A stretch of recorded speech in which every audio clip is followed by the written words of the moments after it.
Yo, welcome to You, This Is Me. On today's episode, we have Rod and Espinoza. So what's up, guys? How you guys been? Pretty good. Yeah. Training, eating, Yeah. chilling, Exercising. catching up. Yeah.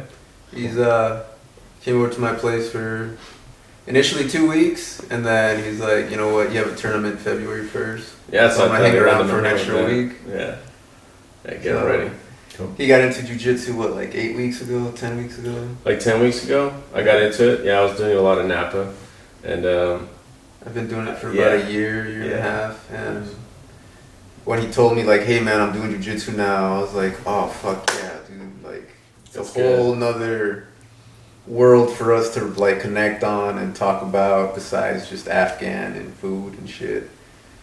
And then he told Yeah. me, hey man, like I want to come down and just, you know, be a monk and just focus on jiu-jitsu and get all Just- zen. yeah, just focusing and getting on my center. You know, that's So- the whole purpose of this. Nice. We've Yeah. been training like It's really good, you know, because it's just really like a full fulfillment. I'm back home, Good. you know, so it feels good. doing 2-a-days. Yeah, we hit it We hard. did- we did 3-a-days. We Right when went- we showed up too. Yeah, That was like, cool. my That was really coaches cool. are impressed with them. They're like, damn, this dude's a savage. Oh, it comes from like the background martial arts, you know, McMahon. And I was like, yeah, you got another Marine in here. We're gonna fucking hit it Let's hard. do it. So Nice. it's been cool to train with them, to fucking Yeah. fight, you know, roll with them. Nice.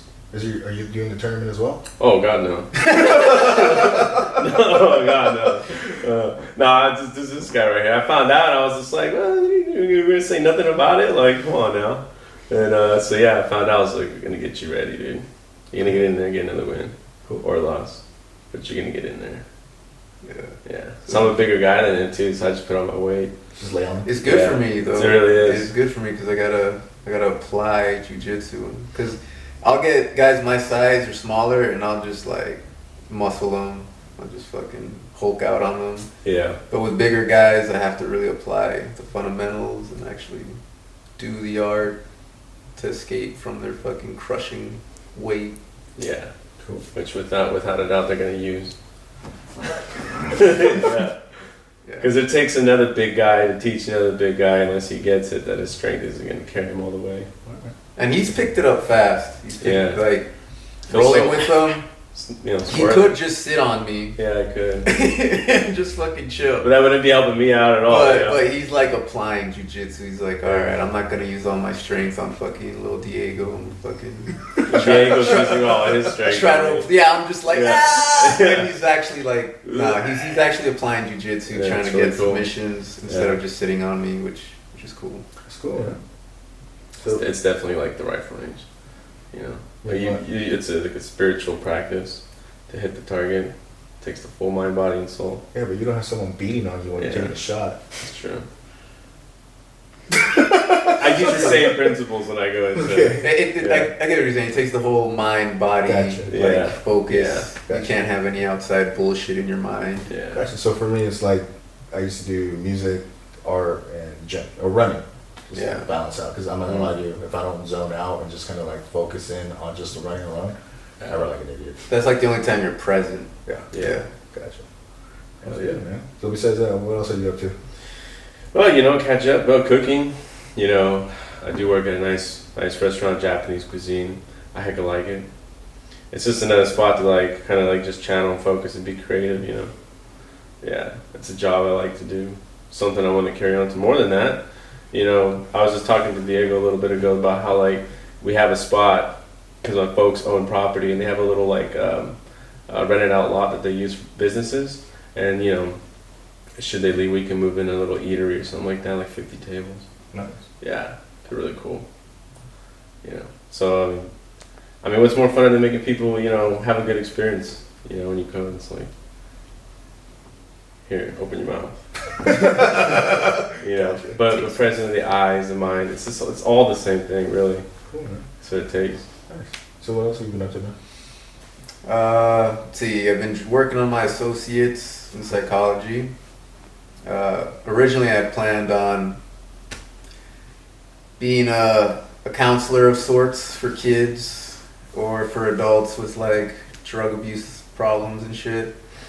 But my mom, it's weird. My wife wants to have kids, and so I'm thinking now, all right, I need a job that pays well now, so I'm going the police route, trying to do law enforcement. Before that, I've been trying to figure it out. So I got out in 2013. See, I've been to art school, so I wanted to do animation, figured out, one, I'm so far behind these kids that have been fucking around with Photoshop and shit their whole fucking childhood while I was, being a Marine. Yeah. B, I don't really fit in with this crowd, and I'm not to work with these kind of people. They're great people, I just don't connect with them.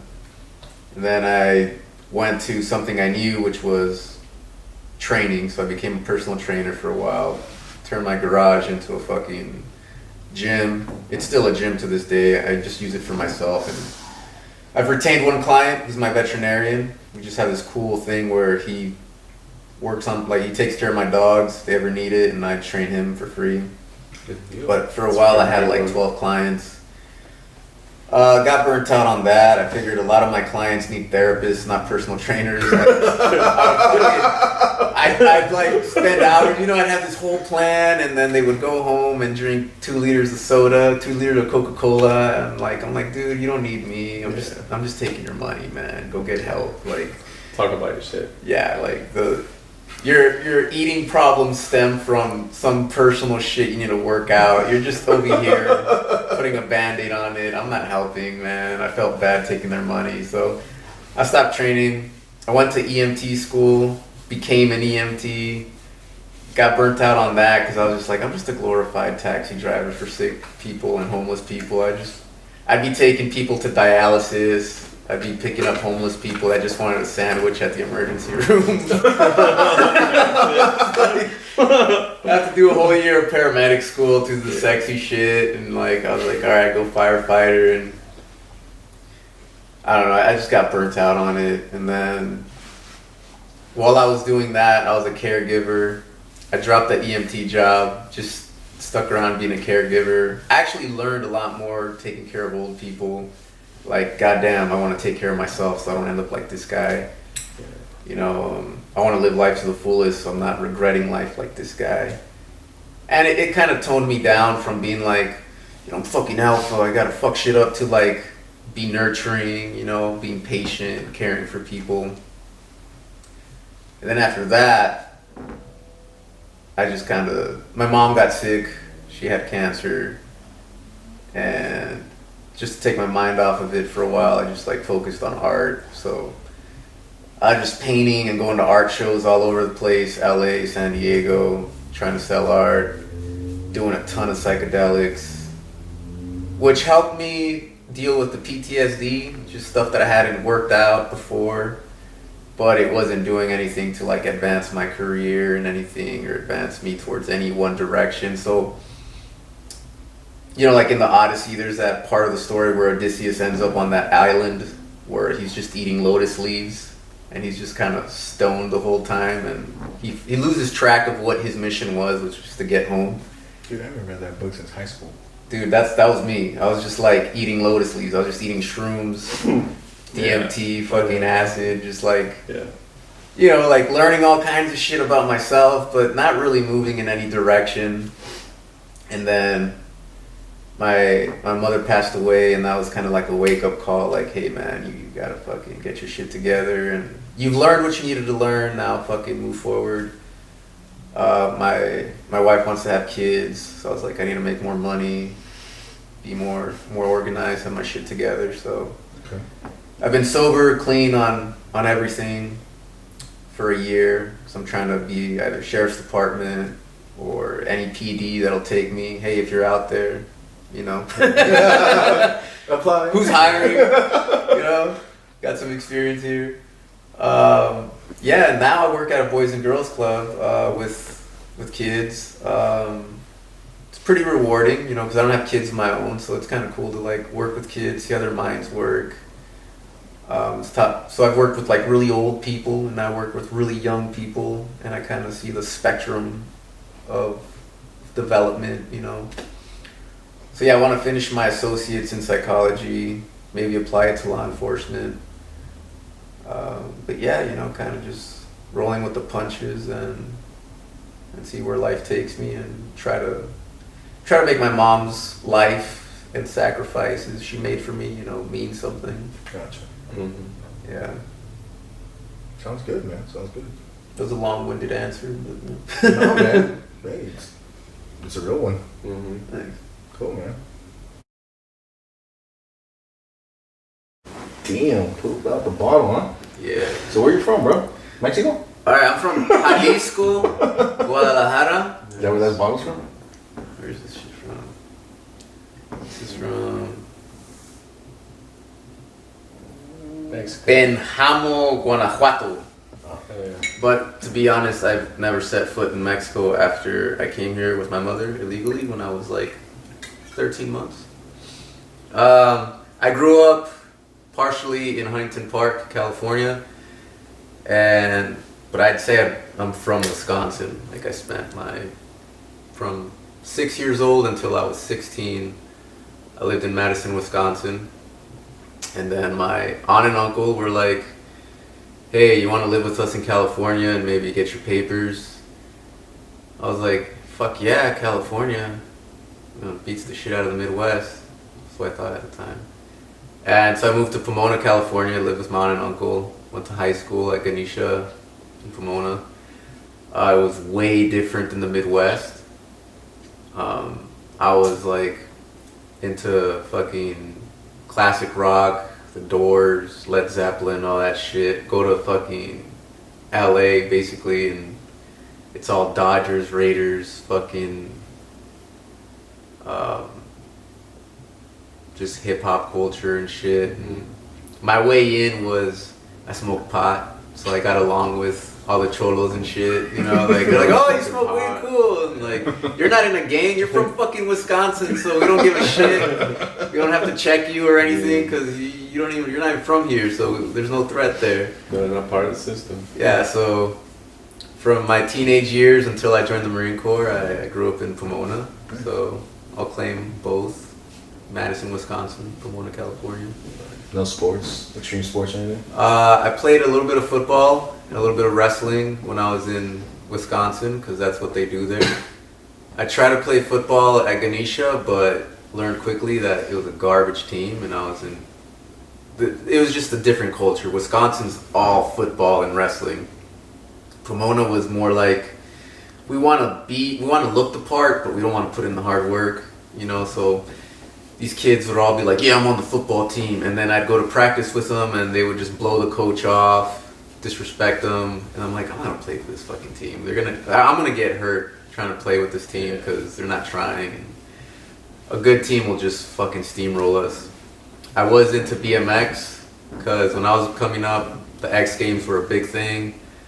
And I was into freestyle motocross, you know, watching guys like Mike Metzger, Travis Pastrana, Carey Hart do this crazy shit on dirt bikes, you know, fucking go 20 feet, 30 feet up in the air, just let go of their fucking dirt bikes, grab them again, get back on, do backflips and all kinds of shit. I was like, I want to do that. But I couldn't afford a dirt bike, so I got myself a BMX bike. Same here. Would hang out with my buddies who would dig dirt ramps, and this was in the heyday of Jackass, so we would record each other doing dumb shit, trying to jump each other. Oh, Jackass.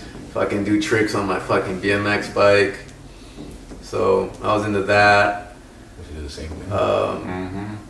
Did that until about the time I joined the Marine Corps. Was just out there on a BMX bike, just fucking trying to catch some air and do some shit. Nice, man. What about you, man? Where you from? Yeah. North Cal? Yeah. Oh, yeah. Hello up there. But, you know, fucking Bam Margera era, you know, Chad Muska skateboarding style, like that's what I was rocking. Cool. Yeah. Yeah, Napa was a really cool place. Nice. Yeah. Growing up as a kid, you know, like all that shit was fresh. So my brother out there with his long fucking rail, waxing it up, doing 50-50s, just board slides. I'll be right there behind him, just like, no, all these kick flips, heel flips, you know, and the little finger flips. Yeah, that was sick. But You know, I grew up with just me and my older brother, Jesse, myself, and Joseph. You know, it's just me. I actually live exactly where I was raised from the ages of like 1 through 10. Nice. Yeah, so it's like a whole total trip. You know, railroad tracks still coming through, like years later, still the same thing, still 9 tracks. Go out there, take my kid, you know, so I'm like, all right, check it out. She waving, we waving. He goes, yeah. Like, it's cool. Cool. People, yeah. Same deal, pretty cool. I grew up there, and pretty much then we moved when I was like in my teens to like the south area, like off of like Mola and Arborio, to like the southwest side of Napa, next to this old bridge that was green before they removed it.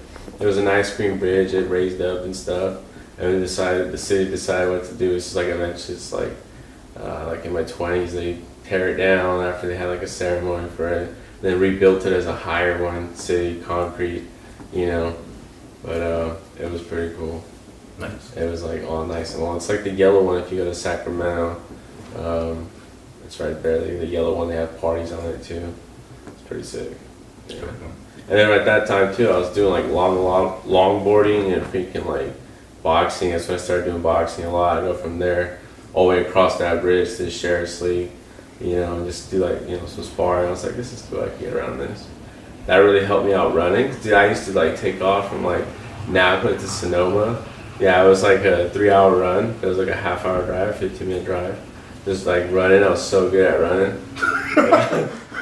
It was so good. Yeah, but like at that time, it was like super needed because like, you know, Pops wasn't around when I was a kid, so I kind of like repressed that. And I was just like, so like I was always being athletic, especially running, because I get that runner's high. I used to run like a good 2 hours, come back, and like. And when they put up the when I was like 17, when they put up the speed sign, I'd race it. I got 18 miles. Like I was like 18 miles per hour. So I was the only one there too. I was like, cool. Nice. I'm getting pretty good. Yeah. Cool, man. Yeah, it was nice. And then yeah, we all grew up together, me and my brothers and stuff, and it was just pretty wild. Nice. Yeah. A little fishing here there too. Cool. I can't fish. Yeah. Fuck that. Can't do I'm not really too good, but it was one time me and my dad, my brothers, we caught our full lot, rainbow trout, like 26 fishes. We're like, yeah, hella good. So how old were you guys when you guys went to boot camp? I was 20. I turned 21 on the rifle range, qual day. So I went to Ganesha High School, and I kind of just fucked off. My aunt and uncle were like, hey, you can stay here in California if you get A's and B's. I was like, cool. And I got A's and B's. And then I started smoking too much weed. And they were like, hey, you're not going to graduate on time at this rate. One of my counselors was like, hey, if you go to adult school, you could graduate maybe even, not only on time, but you could graduate earlier. And I was like, all right, cool, I'll go to adult school. I went to adult school, graduating 2 years later. I like went on a hiatus, went to work with my uncle, and ended up finishing high school in 2008 instead of 2006 when I was supposed to. And you know, worked with my uncle for a couple of years. So yeah, around the time I finally enlisted, I was already 20. Yeah, so I was 21 when I went to boot camp. What was your family's reaction? My uncle was like, are you sure, bro? Because he loves watching movies. Like, he's hard of hearing. So growing up, his whole way of like seeing what the world was about, he'd just watch movies. And I would just watch a shit ton of movies with him. So he'd watch like Saving Private Ryan, Black Hawk Down and shit. And he'd be like, are you sure, man? And I had no idea how close to that I would get. I'm like, bro, just fucking movies, man. Like, that shit ain't gonna happen. That shit's Hollywood, bro. I'm like, don't worry, uncle. Like, I'm joining the infantry. Oh, yeah, but, you know, like, ain't shit gonna happen, man. He's like, why the infantry? I was like, cause, I mean, when you think of Marines, you don't think of, like, some dude behind a desk, you know, or some fucking water treatment dude just fucking transporting water. You think of a guy out there fucking crawling through the mud with shit on his face and a knife in his mouth, just like doing some dumb shit, some Rambo shit. So I was like, yeah, I'm gonna do infantry. Don't worry, uncle. The ship sailed with Iraq. It's winding down. Ain't shit gonna happen. My parents, his dad passed away when he was like 10 years old, so he's had to like grow up fast and support his family. So he's just been a hard guy. So he was just all about it. He's like, yeah, man, this is what you need. Fucking, you'll grow up fast. You'll be a man. My aunt, she was just happy that I was doing something with my life. My mom, she vaguely knew what it meant, but she didn't know. She didn't really know what the infantry was. She's like, okay, mijo, you know, vaya con Dios, you know, Dios te bendiga. She's like, you know, be good, do something with your life. We're proud of you. But I don't think they all had a full grasp of what the infantry was, except for my uncle. My uncle was onto that shit. He's like, nah, dude, this shit's gonna be crazy. And I was the one that was like, nah, chill. So it was positive. My uncle was just worried, you know, because like he saw me as like an adopted son, because you know they took me under their wing when I was 16 and I was 20 when I joined. So they bore the brunt of my teenage years, you know, when you're a little shithead. So to this day, I looked at them like kind of like my parents, you know. But it was positive, you know. There was no like, oh, don't do it, you know. Any prior service? My uncle. The movie watcher? Not that one. So my maternal uncle, who lives in Mexico, had been in the Mexican army for like, I don't know, probably over a decade. He just got out a couple years ago. I don't know if he was infantry or not, but yeah, he hits me up, you know, every now and then, see how I'm doing. But that's it. It's just me and my uncle in the Mexican army. Cool. What about yourself, man? What was the first question?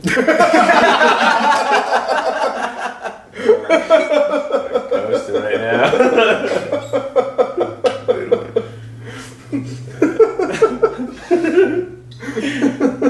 Told you this would be a fun interview.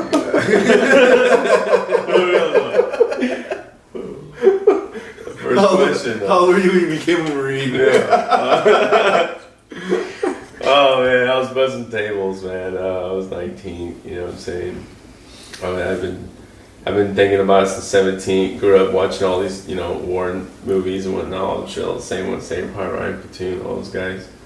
And it was just that. It was never an idea of like, you know, I have an understanding between branch of service and anything like that. I was like, these are dudes that just go into shit for the country, for the belief. They're just going in there, fighting it. I was like, okay, cool.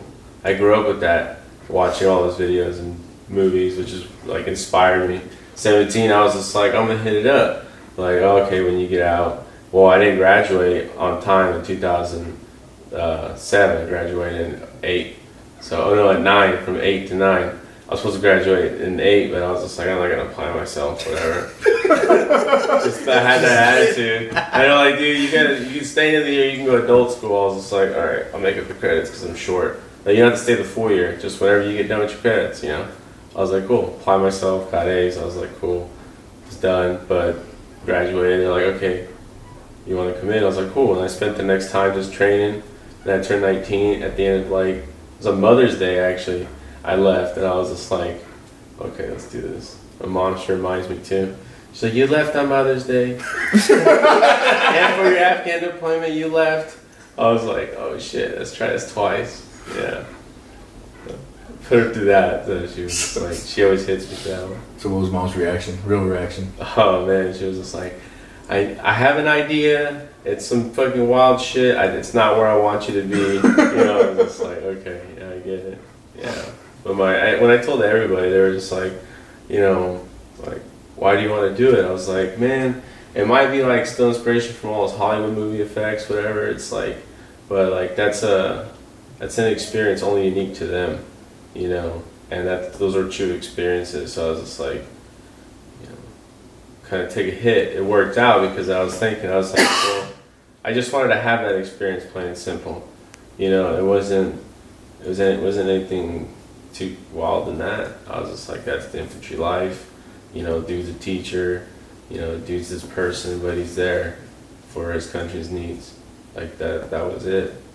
You know, and so I was like, well, hey, it benefits my parents. You know, they'll be able to get citizenship because, you know, I'm going. So like Henry David Thoreau, he wrote this book called Walden, where he basically goes out into the woods, lives in the woods, and when they ask him, why'd you do it? He says, I wanted to suck the bone marrow out of life. And I think that's really what it is, huh? You wanted to like experience life at the highest fucking caliber possible, like. Because it seems like in society, for me growing up. Like you go to you finish school, either you do a 9-to-5 job or you go to college and then you do a 9-to-5 job, but at no point are you ever like tested at the level that combat will test you. Yeah. And I think there's people, I think that's what we all share in common as infantrymen, is like we want to see all the full spectrum of life, and it seems like it's the quickest way to experience it all, like the highs, the lows, know who you really are, what you're really made of. You know you won't be tested in any way more than you'll probably be tested as much as you are in war, unless you like unique matter. Unless you go to prison and you know, when you're in a gang and live that fucking thug life.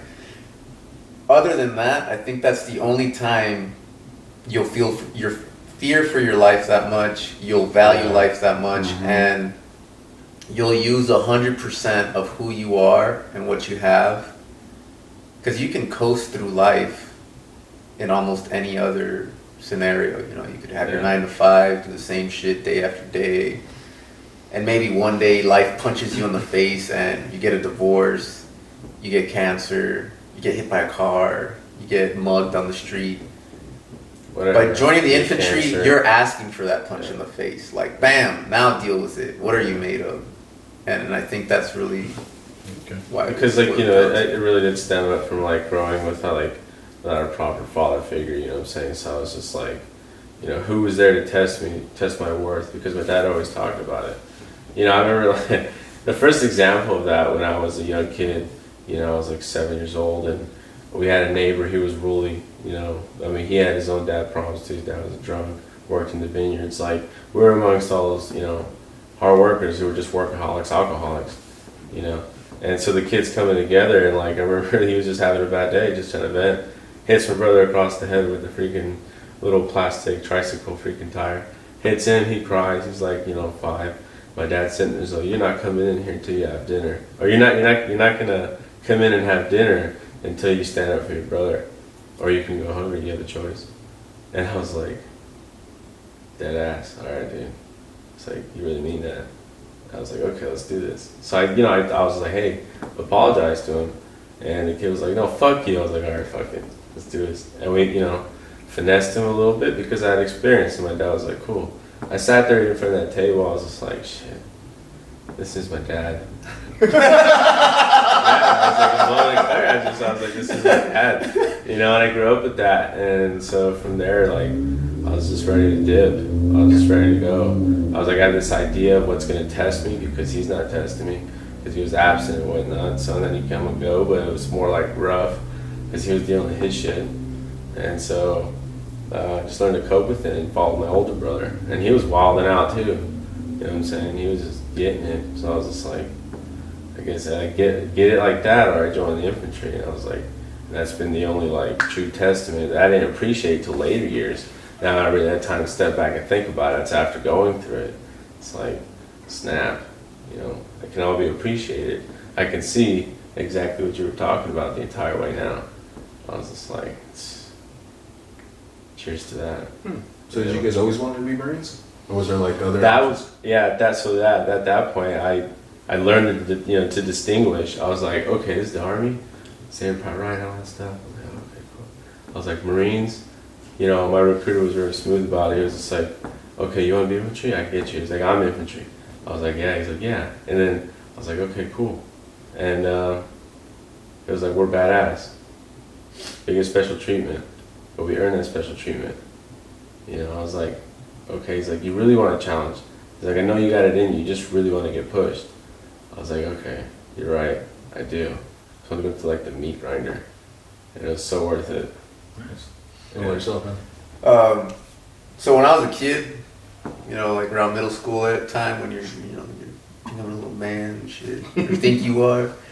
I remember watching the movie Chucky 2, where the kid from Chucky 1 ends up in military school.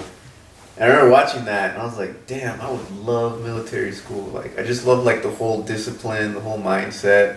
And I asked my parents, I was like, yo, send me to military school. How many kids ask their parents to send them to military school? And they're like, mijo, you're fucking illegal. We can't send you. I was like, fuck. Fast forward, you know, my aunt and uncle adopt me. I get my papers, you know, I'm a legal resident finally. And I didn't really know the difference between the Army and Marines. And my aunt and uncle, they go to a Lutheran church. And the pastor at the time was good friends with this retired Navy chaplain who was a Vietnam veteran. He was at the siege of Khe Sanh. And they told him about, you know, our nephew wants to join the Marines. And he took an interest in me. He's like, yeah, I'll talk to him. You know, I've worked with Marines. So he was a lieutenant colonel, William. Damn, I feel bad forgetting his last name. It's alright. I'll remember it later. But he took me under his wing, and I wasn't the only one. He had like a whole little squad. He had a Navy SEAL he had taken under his wing.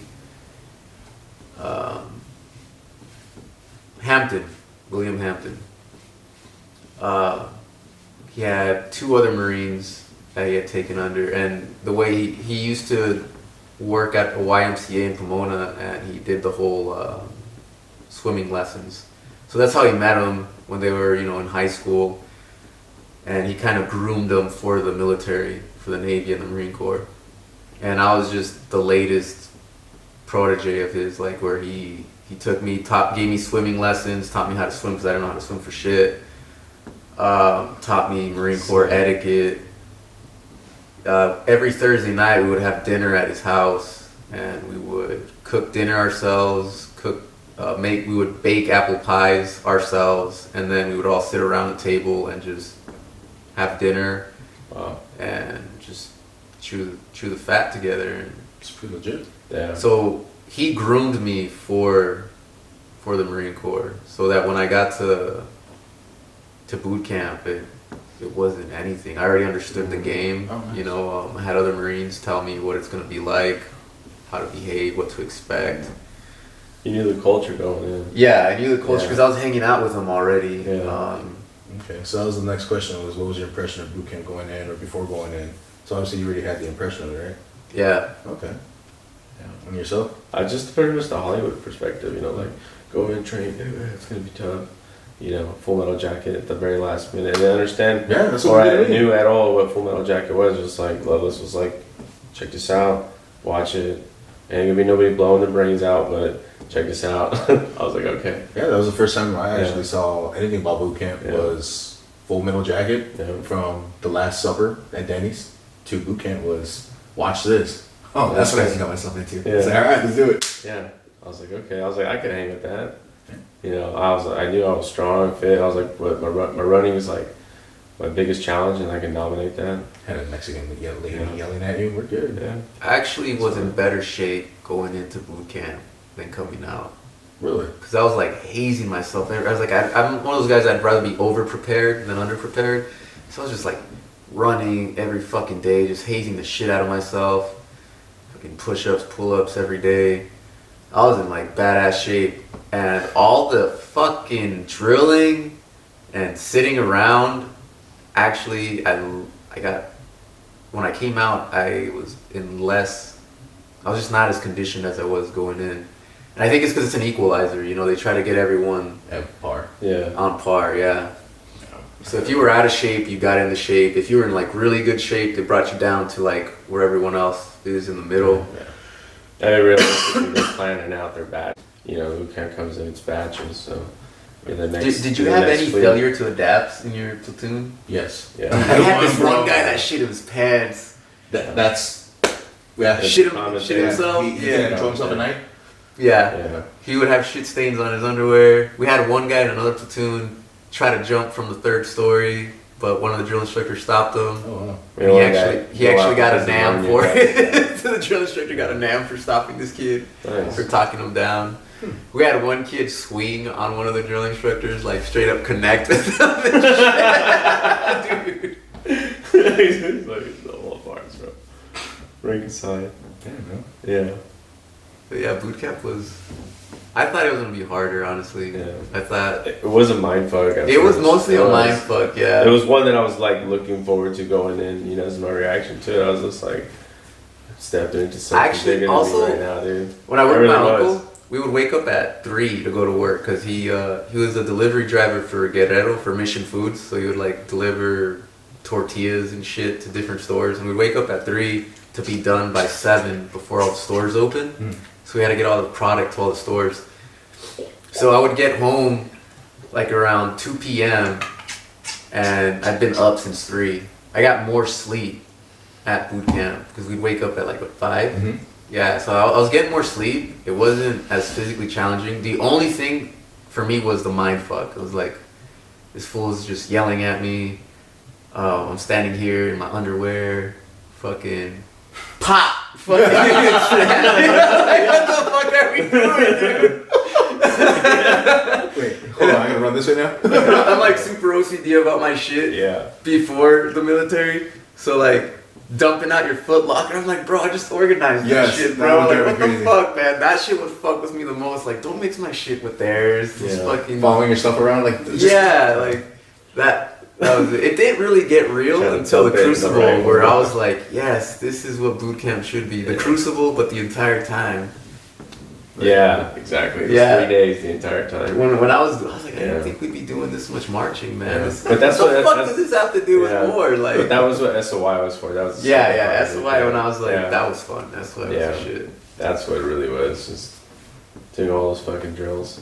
But remember those kids that were having such a hard time though? Yeah. We were like, damn, this is the hardest thing you've ever done. Like, you must have had a nice life. Yeah. I've been looking forward to this and I'm doing it. Boot Camp West, what deal? Yeah, MCRD. Yeah. What about SOI? West? Same. Yeah. Pendleton. Same footprints. So you guys wanted to challenge yourselves throughout, as I see, kind of like your guys' past, kind of shooting forward, challenging yourselves.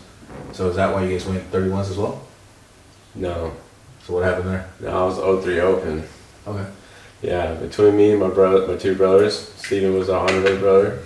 He got some table dance job. And then my brother got reservist and I got 03 open. And Loveless was like, you're the best shot for this whole thing. So, yeah. And I got in there, the guy was like, you're 03 open, you can choose whatever you want. He's like, recon's right there. If you want recon, you better start sprinting. And then right there, I turned around, and it's just like, everyone, Sergeant Espinoza was sitting there with a couple other, I can't remember them, but other sergeants were like breaking them up in order and whatnot.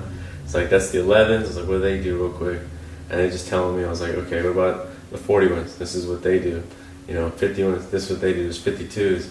I was like, well, the infantry? He's like, well, they're more on trucks and shit and whatnot. I was like, bigger stuff. I was like, okay, it's a little bit off. And then, like, he's at 31s. So what do they do? They have big ass machine guns. You gotta be tough. He's like, you got big shoulders. I was just like, trying to really think about, like, do I go sprint right now? Do I go over these guys? I was like, go over there? I was just like, oh, fuck. I was like, the best thing about them is that they don't have to fucking dig a hole if their hole is better for their spot to be. I was like, and they get that big one? He's like, yeah. I was like, I ran over there and I fucking sat down. And Sergeant Espinoza looks at me and goes, oh, you're a good one. I bet you're going to hump real good. I was just like, yes, Sergeant. I was like, whatever. That time we came at 31. All right. Yeah, best pick. Best fucking pick. What about you?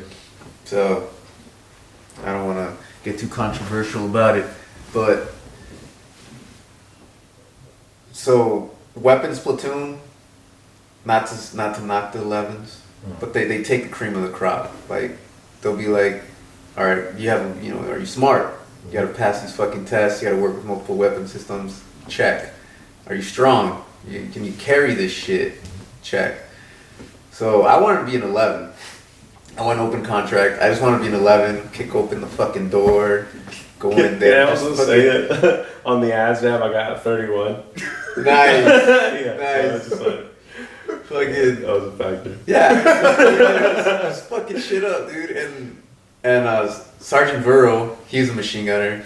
You know, like some instructors warm up to certain fucking students and shit.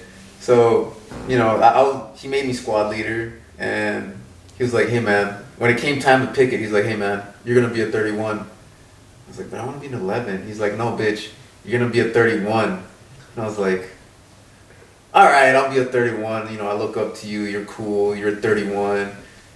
And I thought about it more. I was like, yeah, 31s carry machine guns. If you're 31, that means that like you're not a dime a dozen. You know, like you're kind of set apart from the 11s because maybe you're a little smarter. If you're not a little smarter, at least you're a little stronger, just a little more aggressive. Yeah, Rambo.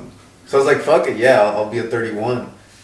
And it was partly ego, and it was partly, you know, Sergeant Burrow. He's probably a gunny now. I don't know what he is now, but he kind of like stroked my ego, like, no, bitch, you're gonna be a 31, because, you know, fucking, you can do it. And yeah, that's how I chose it. Okay. But originally I wanted to be an 11. Okay. Yeah. Then after that, you guys graduate. You guys go to what, 3-5, right? Straight. Yeah, I went Yeah. straight 3-5. Fucking Yeah. IWAT picked me up from SOI. Nice. And I was surprised at how close we were. I was like, oh shit, the unit's right down the street. And they even told us, like, hey man, you guys are going to 3-5 kilo. And those motherfuckers fucking cray. Like, they did some shit in Iraq. Yeah. They're gonna haze the shit out of you. Mm-hmm.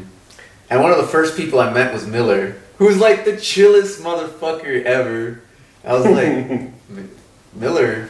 Just Miller. Miller was a tall, 31. goofy ass 31. Oh, Miller. Okay, I remember. Yeah, he was the first one I came across, and he's like, hey man, yeah, maybe later we can Very watch, chill. you know, chill, watch some movies and order some peaks. I'm like, oh shit, this is chill. And then they were trying to scare me because LaFevers was my first roommate. He's like, yeah man, he's gonna fuck you up. He's on roids and shit. He's all fucking jacked. I was like, and then I met LaFevers. He was cool as fuck. I mean, he was jacked, but he was cool as fuck. I was like, dude, this guy's cool as fuck. He was going through M Block, and he wasn't even around to fuck with me. So I basically had the room to myself. Yeah. I didn't have to worry about shit. And this motherfucker would watch Futurama in the mornings, like on his laptop. And I was like, this guy's supposed to be hard as fuck. He's just watching, Futurama in the mornings. I was like, all right, these guys are human. You know? I didn't know that he didn't go to Iraq. I didn't know that whole generation went on a mute. Yeah. And then it was a rude awakening when Crotch came in. And I was like, oh, that's who they were warning me about. That generation. Yeah. Feel like you skipped a generation. Yeah. Damn. Yeah. Gotcha. So you guys show up. You met Crotch? Yeah. Yeah. I met McCullough the first time. Who was it? McCullough. Oh fuck. Yeah. Okay. I met him for the first time with Sutton. DeSanto and Stevie were there, and they were like, those two treated. They were like, these two like this like boots, and then they were just like, yo, you know, we're just we're just kind of like having a bad time. I was like, damn, you're so honest. McCullough was the first one. Yeah. Not They Crotch. picked me up. Because he was our squad leader for a little bit. I remember him Spartan kicking me in the chest because I forgot to put my rank on my Gore-Tex on that little tab. And I was like... They were both about to pick up, like, it was him or Sutton. This son of a bitch he just picked up, fucking obviously. kicked me Yeah.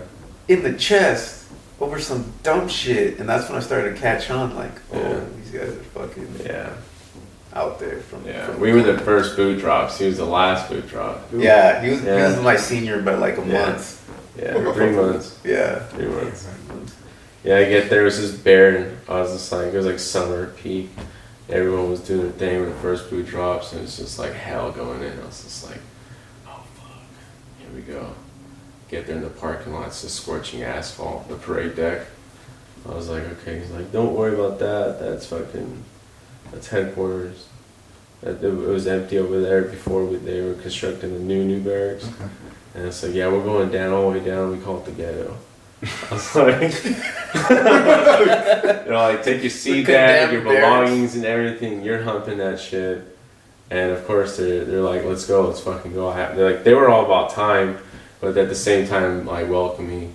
And they both were like, heads up, you got fucking seniors. You better fucking just do everything you possibly can. If you're strong, you better be fucking strong. If you're fast, you better be fast. I was just like, I'm still getting hazed like boot camp. Okay, I got this. Just fucking, just earned my keep. At least I felt that way. I was lucky. Yeah. I was lucky that I came in 3 months later. Because they already took out that shit on their boots. Yeah, and then exactly. When I came in, like, McCulloch was probably the worst of it. By then, Crotch had, I guess he was crazier before that. Yes, but and when he came back, he was chilled out. Yeah. I was like, yeah, but when he picked up Fraley and he was just like, I was like, that's chilled out, Crotch? Fuck. You guys never met last Corporal. Yeah, With that's Master how Guns? it's been told. Yeah, no, you guys have no idea. Yeah. No idea. And then I remember the other 11s just getting fucking just yelled at, just fucked up. And I was like, damn, I'm so happy I'm in weapons platoon, man. 'Cause, Yeah. we don't do that shit. So, where'd you guys go with 3-5? Any deployments or travels? Yeah. I mean, you know, we both know all our shared deployment right there. That one. Yeah, Sangin Valley, home province, Afghanistan. A little sweet spot, you know. Historical spot too. I did South Korea, Camp Rodriguez. That's where I spent a lot of time with Crotch Molney and really got to know him as a sergeant. That's the first time I ever had an oh shit moment. Hickle got a cook off. We were doing fucking, what was it? A range or something. Squad range and shit. We were doing overhead fire, and we were using M60 ammo on a 240. Old M60 ammo on a 240. It fed and everything. Yeah, and it cooked off. He wasn't wearing eye pro because he couldn't see shit. It was rainy, so like the condensation from The conditions. from his face would fog up the glasses. So he just fucking took them off. I was his A gunner, and yeah, he the barrel was hot. Put the ammo on the fucking feed tray, closed it off, and then he chambered around, cooked off. Blew the fucking thing open, got shrapnel in the face. And that was the first time I was like, oh fuck. You know, we called Corman up. And, It's real. Yeah, it was real. It was real. I was like, fuck. You know? And, you know, like. Do you guys remember 29 Paws before we left to Afghanistan? Yeah. The big company range? Yep. Yeah. Okay, so one of those moments, myself and Aaron. You guys see the scar on my nose? Yeah. Alright, so Yes. 3rd Platoon had just gone, and they're like, hey bro, you need to get your guys on this side so you can support my fire them so they can move. I was like, awesome. So I go and I start doing my thing, right? And I start shooting. I noticed my 203 was loose. And I'm like, what the fuck? I shoot around and it drops down a little bit. I'm like, what the fuck is that? I smack it up. You remember those 203s? They were always wiggly and fucking Yeah. silly. Yeah. So You guys had a jam. yeah, so you would have to like stick some things in there, move them around, fuck with some shit, and it gets stuck. And you're like, all right, cool, it's stuck now. Yeah. Now I can fire it. So it got to that point. Fire it, and it drops down and drops a little bit. I'm like, oh shit. Smack it up, throw a 3rd round. The 3rd round, thing falls off my gun. I'm like, uh-oh. I look at the 203, and I see my rifle, and I'm like, fuck it. I start running with it. Yeah. Put the 203 round, grab my rifle, I'm like, fuck, dude, I got gloves, I'm good. So I have the barrel like this. The barrel's literally right on fucking on my glove. Yeah. I start shooting. I grab the 203 and I grab it. And I hold it like this. I don't fucking think because it's on the range. Yeah. I go, boom, fucking 203 flies and smacks me right in the fucking house. Hit the floor. And the coyote's like, get up and go. I go, dude, I can't. I just busted my face. I turn around and I look and I'm fucking bleeding. He goes, oh shit. He goes, yo, bring the medic. Yeah. A Yala comes running over and he goes, all right, what's the casualty? I go, my face. He goes, all right, what I'm doing. He goes, I'm putting the gauze on your face. He goes, I'm doing this. I go, no, bitch, for real. I'm a fucking casualty. He goes, oh. notional. He goes, what do you want me to do? I go, I don't fucking know. Give me something to clear my face. I can't see. And he goes, oh shit. Oh, family, you're fucked up. Yeah. That's one of those moments, bro. Yeah, that was a little shit moment. Like, fuck. After that, we did some partying in Seoul. Fucking. I thought, alright, went out in town, bought a jacket. Hickle wore it out. So up until then, I was kind of like assigned to take care of Hickle while he was blind. So I had to like help him get dressed, fucking do all this shit. And it pissed me off because like, I bought this new jacket out in town. I was like, cool, I look sexy, whatever. Yeah. And then he wore it out and he didn't ask me. And I was like, bitch, ask me first before you take my shit. While he was wearing it out, we went out in town. It's cold in that time. I think it was like February or some shit. So I buy another jacket, right? Buy another jacket, fuck it, I like this one better. I put it on my fucking rack. And then we go out again the next day, come back, it's missing again. And I blamed Hickle, and I dumped out all his shit on his rack, threw his fucking pills that he was supposed to take for his medication for his face. I found out later that it was Roach. Fucking Roach, rest in peace. That fucking was the one that wore my shit out. And I felt so bad. I was like, Hickle, I'm sorry, bro. I thought it was you. I thought like you borrowed my jacket, and then I bought another jacket, and then basically to borrow that jacket without asking me was a fuck you. So like I fucked up your shit. I'm sorry, bro. You know, I took care of you for like a couple weeks. Thought you had more respect. Turns out it was Roach. Oh my god. I'll buy you some beers. Yeah. Later on that night, we go out drinking. There's this Korean fucking cover band that's trying to sing in English, which was hilarious because they had like fucked up English and they're trying to sing all these English songs. Nothing against Koreans, it was just funny. And Hickle got mad drunk. He broke a pool stick on a pool table while we were playing pool. And then he got mad because he's like, who the fuck broke this pool stick? And I was like, bitch, it was you, you just forgot. So that was Korea, and then we did Afghan. Okay. Yeah. Nothing prior for me, just Afghan and you afterwards, of course.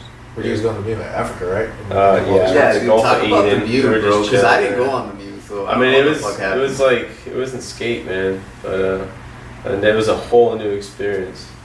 Like, I'm confined in here, like, everyone was like motivated the entire, like, for like good first month, like, yeah, this is cool. Sailors and everybody were just like, wait until it hits. Yeah, you guys are like enjoying your PT and shit, but you're gonna get so fucking bored even with PT. And we got bored when it came down to just doing PT. We're out there just rocking on the big old Pacific, just yeah, it was something. Were you guys losing your minds? Yeah, like yeah. Dude, I lost my mind. Yeah, to stay Just sane, doing a it was like wake up at 2, PT for 4 hours, eat brunch, PT, sleep, give a class, Get those gains though? go to sleep. Yeah. I did a lot of like low weight, high reps. I was looking like well rounded. The lowest I ever was 213, so that was cool. Yeah. Shit life sucks. Yeah. Those beds suck. Yeah, but it was so unique though because like when they would like not let anybody come out and you go to the gym and sometimes they would just be like launching off fucking the jets and you sit there and just like the way they spool up, you're just like, oh my god. It's like the first time that hit me when one just took off, it's like a godly sound of terror, you know. You're just like, wow, yeah, just shakes the entire body. And and it's just like, that's cool. That's a cool sound. Bro, I can't Yeah, imagine terrifying being on there cool that sound. long. I was just Yeah. doing the workup. Yeah. I lost my mind on that one female corporal. Yeah. Yeah. So like, all right. So I had these two boots, Ross and April at the time, and they walked past this female corporal down one of the fucking hallways, and she like demands the greeting of the day. She's like, It's because Hey, we were still PFC. forward. We were like kind of like yeah, transitioning. like, hey Yeah. PFC, how about the proper greeting of the day? And he's like, good morning, corporal. And then he tells me later on, and he thought it was funny. He's like, yeah, she like grabbed me by the collar and shook me and asked me for the greeting of the day. I was like, wait a minute, back up. She touched you? And I'm like super like Shame on her. super fucking, you know, possessive of my boots. Like, don't fucking touch my boots. Who the fuck are you? Who your daddy is. And like, dude, I was losing my mind, you know, like I had PTSD issues I wasn't addressing. I had fucking anger issues, and I was like, who is this bitch? And he was like, well, she's a corporal, she's female. Do you got her name? She's like, no. What do you know about her? She smokes. I always see her out in the smoke pit. I was like, all right. I know one thing about smokers. They smoke after eating. So after chow, we're going to go out to the smoke pit and you're going to point her out. So after chow, we go to the smoke pit. It was like, it's her. And I was like, bet. We wait outside of the smoke pit. She comes in. I'm like, hey, excuse me, Corporal. I'm trying to be, you know, fucking civil. It's come to my attention that you corrected one of my PFCs here and you demanded the greeting of the day, you know, which is fine. You've earned that, but don't touch my Marines. And she's like, I don't have any recollection of that happening, Lance Corporal. I don't remember you ever doing that. And I was like, so you're calling my PFC a liar? And she's like, no, I just don't remember doing it. And furthermore, Lance Corporal, when you're a corporal, you'll demand the same respect. And that's when I lost my shit. That's when I fucking lost it. I was like, bitch, I never demanded respect from anybody. I had to earn every fucking inch of respect that I had. Yeah.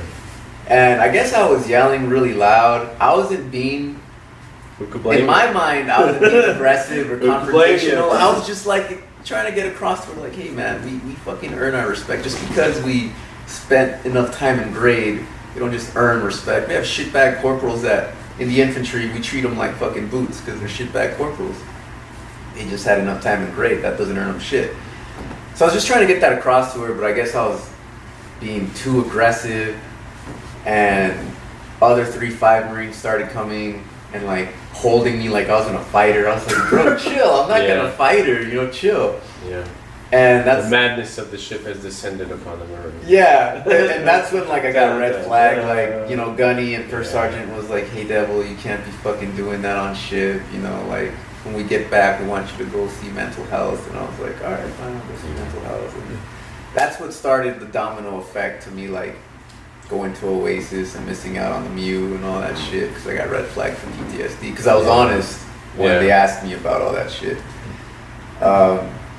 But yeah, being on the ship made me lose my fucking mind because field ops, you're out in the open, you know, like you can see the fucking horizon, you're out walking.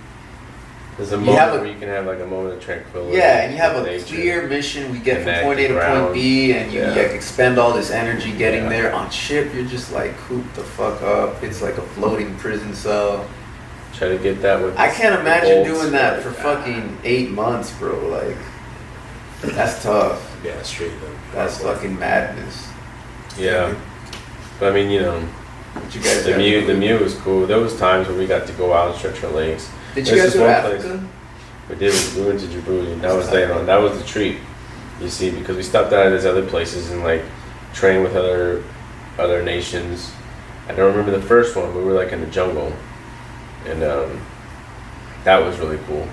And then their guys were up in the mountain, which they were training. We're supposed to meet up with them, but they were training deep in the mountain because they like needed that like training. They're like Marines going to 29 Palms, and then been like, well, you got reservist unit wants to come in and train with you guys. You have to stop 29 Palms. And nah, we need 29 Palms, so we're gonna take 29 Palms. And so like that's what they were doing at the mountain. But, like the reason why you guys are not catching up with them is because there's plants that you touch and you freaking get poisoned and you die. Oh shit. Yeah. Shit. I was like, legit? He's like, yeah, legit. And that's not including all the snakes and spiders that are out to get you. By chance, if you get them, it's like, this is your first jungle experience. Huh. You know, like my brother, he did the jungle for several months. Yeah. So like he understands. He can start better in the jungle than I can. I can start better in the desert. Jesus. You know? So like, yeah, it was cool. We did a lot of stupid like showboat and stuff because the higher ups were just chilling like. I heard you guys got to like meet French Foreign. Y'all gonna give us money? Or like, yeah, of course. We fucking give us a place to PT. Did you guys get to fuck around with the French Foreign Legion or like? Yeah, that was in Africa. That's tight. In Djibouti. That was tight. Got to swim with the whale shark. Got to swim in those like coral and stuff. lionfish. I was like, Don, I've seen you in National Geographic. As a kid growing up, I was like, I want to see you guys. And then bam, right there, I was just like, connection. I was just like, you dangerous, again, cuddle you know. And like sea tortoises would be swimming, just like flapping, just like chilling. That's dope, man. Yeah, it was hella dope. And then like Recon was out there with us too, so they were just like all about it. They were like bringing the whale shark, and the whale shark just came in by chance, right? And then they saw it, they were just like, being fucking Recon on their boats. And they were all in shit, so they knew they were having a good time. They would work hard, right? And then so we'd be out there, and they brought them into the coral, and we're just like, I touched it, grabbed it. It was like, it was insane. It's Big cool. old mammoth thing, you know. It's cool. Whale shark. Sounds like fun. It was heck of fun. I'm jealous. Yeah. And then at the top, we did a lot of PT events too. A lot of them. It's a lot of drama too. Obviously, Yeah. fucking shit. Yeah. Like the locals would come with like big old bags of fucking dank. Be like, what's up, dude? And we're like, we're all Cali guys, dude. What's up, you know? Recovery was smooth, man. Late nights, whatever, it was just chill. Yeah, but needless to say, like, You just got total stoners. West Coast. It's like your mind just. yeah, nights are chill, dude. Like the clear as day, like you can see the stars out. That's It was awesome. just so clear. Like there was like no. You see like the Milky Way. And Yeah, shit. it was nice. It was nice. Good nights in Africa. Cool. And then went to Bulgaria. Just stopped by doing some shit. You went to Bulgaria? No, that was the Afghan. I was gonna say again. Like, Times two. Yeah, Like, oh, yeah, shit. that's right. Bro, I lost my Yeah, mind in it's just Bulgaria. like, but, Dude, you can see all the swastikas around there? yeah. Dude, I was too Yeah. drunk. Like on the street side, Yeah. curves. Dude, in I was like, Bulgaria, damn. I was so drunk and I finally realized what we were doing. It really sunk in like, bro, you're gonna fucking die in Afghan. This is it. If Yeah. you're gonna fucking party, this is time to do it. Dude, I didn't drink. I just wanted to take a shower. Dude, my room had like a mini bar and I didn't know that shit would get charged. So I drank I was everything. cracking it. I drank everything in the mini bar, Yeah. and this guy could fucking bear witness. I was losing my mind. I was out there trying to throw my mattress out the window, Jesus. I'm breaking catching everything in it my room. while bringing it in. Freaking Yeah. me and fucking I'll protect his name. Me and another machine gunner solicited the service of a lady of the night. Like it was, and I didn't get in any trouble. Yeah. None. Nobody even blinked an eye. But all these other Marines that made phone calls to their Families. parents, to their families, like real shit, like, hey Got hit man. hard. No. They all got in trouble. Meanwhile, Yeah. I'm out here breaking every light bulb in my room. Which apparently Fucking- must have been like, Dude, I caused easily like Something okay with $607 in Yeah. damages to that Yeah. hotel. No Yeah. one even noticed, dude. I was getting was- all the it was on ashtrays and like everybody's putting budget, them in dude. one elevator. They're like, Yeah. what the fuck is he doing? Just leave me Yeah. alone. chain of command's like, we got this, gents. Y'all gonna take care of you. We're like, oh, you gonna take care of us? Bad. Woo! This fool Everyone's came into partying. me in my room and was like, stop. Just stop. Fucking stop. You're raging, bro. Raging. I was like, you stop it. You redlining. He's just Damn. like, fuck it. Fucking brother died. Fuck it. I was Yeah. just like, fuck. I was like, I wanted to get like this. Bulgaria You beat me was to nuts. it. Yeah, I beat you to it. Like, y'all gotta take care of me this time. Yeah. Obviously, because I wanted to ask you guys, has there been a situation in any of the deployments where it's changed you or it made you see the world a different way? There's a few. Plenty to count from. So, the first mass casualty was Catherwood, Lopez, Schwartz, and Johnson. Up until then, we were kicking ass in all the firefights. Right. Were you on that one? Yeah. Okay. Yeah. That was a two platoon. We were feeling Deal. cocky, like, man, fuck the Taliban. They got shit on us. And that day, I remember surviving it. And then, for one, like, I loved Catherwood because he was just like, you know, like, salt of the earth, Midwestern, fucking good kid, you know. Yeah. And, you know, I always saw myself as just like this Good fucking kid. dirty rat bastard that just was just there to fucking fuck shit up, you know, because I had my own issues. But he really believed in the cause. He's like, you know, patriotic as fuck, Yeah. Christian as fuck, you know, Yeah. just all the good Dude, just American values, you know. Radiated with like innocence and He goodness. was just a good kid, and like Yeah. I remember before I crossed that field to get to that wadi, I was like, "Hey man, watch my back. This bitch is heavy." I was referring to this before. He's like, "This bitch is heavy. Please watch my back while I cross this field." He's like, "I got you, bro," and I felt safe. I was like, "Castlewood is dependable. He will watch my back." So I'm running across the field, and then I guess someone bumped him to fucking cross next, and because he had a kind of a lighter load, he actually passed me. And that's when he got fucking blown up. And that would have been me, honestly. Like, if I got there first, I would have gotten blown up. So he gets blown the fuck. Yeah, he outpaced me. He got blown up. And then Lopez. Then Schwartz trying to get Lopez. Then Johnson in the wadi fucking gets shot in the ankle. So when we get back to Fires, finally, I remember it wasn't even conscious. It was just like, I just started crying. And Bailey looked at me. He's like, "What happened?" I was like, "They got Castlewood, man." Yeah, a lot of shit went down because we were coming back, and we were just having the firefight at the mosque, and that shit went down pretty wild. And then on our return back, that's when that whole shit went down again, because like, you know, when we first pushed up, it was an early day. It was a really early day. We're out, but it was humid, you know, and we were coming out of Fires out to the right. I guess that'd be post 5. When Kane got shot in the arm. And so, but this was before that, earlier on. And so, yeah, we were going out there, and we were talking to the local mosque, and we had been clearing out. And I knew, too, by time, I was just like 15 minutes on the dot, or about 200 meters out, like, it's done, these guys are already in place. And so, like, as soon as that happened, like, Green held up the front, and me and Michaels, Kane, because Kane was like coming with us because we needed extra. You know, with the amount of contact we were taking, we needed more machine guns, so we took some saws with us. and so Kane just, you know, gets up, he's looking, he's just like, "Hey, Sergeant Michaels, the trees move in Afghan?" Michaels goes, "Nah." But, you know, should they light them up? And fucking, so we were like kind of just chilling, and then all of a sudden, this fucking return fire came. We were just like looking, and it was like boom, hitting the wadi that we were looking at, hold security. And Michael's just like, "Dude, they're gonna need more fucking machine gun support. They don't have fire superiority. We got to get that going."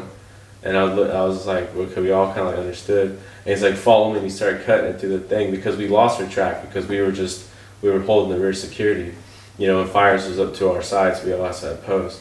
And so, like, you know, he's just like, "We'll follow a new one, no balance." So he takes off, we go. We're just sprinting. And, like, I noticed that they were fighters, like, now that I think about it, because they were, like, coming along through the freaking wadi and the trees. And so we get to the back, and they're just, like, going at it. I see Green. I'm just like, "Green, like, you better be about your shots," like, in my head to myself, you know. And they were just sitting there, and, you know, everyone was gunfighting, dude. I was like, "This is a gunfight if I've ever been one. This is gonna be it." And apparently there was 2 Taliban leaders playing deck of cards, like in a slightly hit came down freaking mud hut, and they're just sitting there playing cards, and they see them talking to the mosque leader or whatever, and they're just like, "Oh fuck," and so they just like opened fire on him, and so we ran around back, and Kane, he was lighter, gets into position.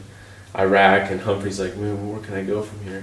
And they were talking, Michaels, and they were talking, and we're peeking around the right side of the mosque, and there's like a wadi that cuts in front of us, and so Kane's sitting there shooting. I turn around, I just hit fire too, kind of like getting assessing it, but like peeking, and like I see the machine guns that Green is sitting there crossing, they're back and forth fighting each other. One of them's gonna hit each other first, and I'm like, "Green, put your shoulder in it, like fucking get on, because he's gonna hit you or you're gonna hit him." And then and like this is all like processing in my mind so fucking fast, and I'm looking back, and then like I pull back and I'm looking again, and I see Humphrey sitting there. He's just sitting there shit with a big ass fucking cigar, just fucking sitting there. It's lit. He's just like, "Oh fuck yeah," just like ha with his big old fucking mustache.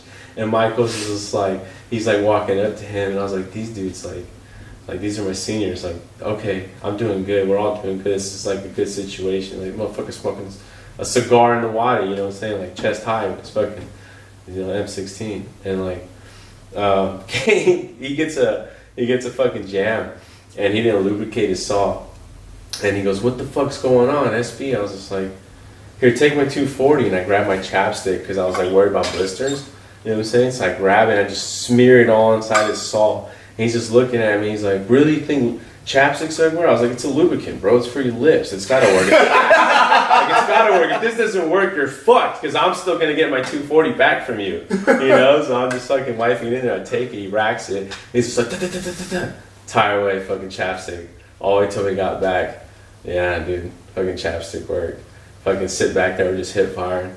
And then like it just gets more intense after this. Like, so Michaels and Humphrey and they go clear the compound over to the right of us, and then they're having these engagements behind the mosque, and they're like shooting back and forth, and like, I'm not really too paying attention because at this point, like I said, I'm doing that whole fucking deal. And they go around, clear the building. They take out 2 fighters that were gonna walk up on the wadi and hit me and Kane apparently because they were in that area. I don't know if they would have seen us, but if they had. But they clear out him. They're all in line too, just straight like 11 status, like just making their targets, hitting them. And a couple of them drag him into the wadi. And then they go, I was like sitting there hip firing as well as they were moving up too. So like that way they had like some cover. So there was just like, it was so sick because like they were in the cornfield and they were coming out of the compound. And like I was just sitting there like like right in front hip fire while the enemy's right here in this pocket. So we had them in the L shape. And we're just like carrying them over. They're just running over. We pushed them into the wadi. And then that's when Green and them had like their engagement, and well, Green got his guy. He's, you know, so that's the end of that. And so they go right there. I'm running out of ammo. Freaking Lieutenant Shumi goes, "I got 60s on the hook, and 60s are coming." And as they come, we just pop out and suppress. And I see the dudes that were alive, the Taliban dudes that were alive, that pulled in their casualty in the wide. We're just like lighting them up. And then all of a sudden, just BAM! I was just like, damn, like, perfect. I walked back to Mora, was like, "You knocked it on his fucking head, dude." And he was just like, "Yeah." I was like, "It's done." It was it was clean. And then we just like peeled back. Huh? That was still the 14th? This was like the whole entire day, and we peeled back. And then that's when we're holding security, and then the whole fucking shit went down. And then I remember fucking Corporal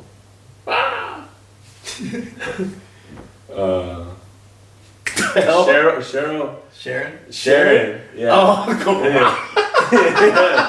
The bird. I just got the Yeah. That's why I was like, wait, where does that sound so familiar? Fucking crow sound. It was so annoying, Fucking dude. big nose. Dude, I was with him in fucking Iraq, and he used to do that shit. He used to sleep across from me every morning. "Shut the fuck up, Sharon." Yeah. "Do you want that, or do you want me to fart?" Yeah. Oh fuck. Then you say his name. Who says this? Who says my name without fear? Because We had a ghetto. we had a senior. He used to be like, "Who says my name without fear?" Tall German dude. Yeah. So he picked it up after. Yeah. Fuck that. Oh, Yeah, man. and then that whole business went down. Yeah, so like after that experience, I didn't feel like I felt mortality. I was like, fuck, I could really die here. I almost died. Mm-hmm. We had 2 guys die. 1 guy lost his legs. The other one got fucked up in the ankle.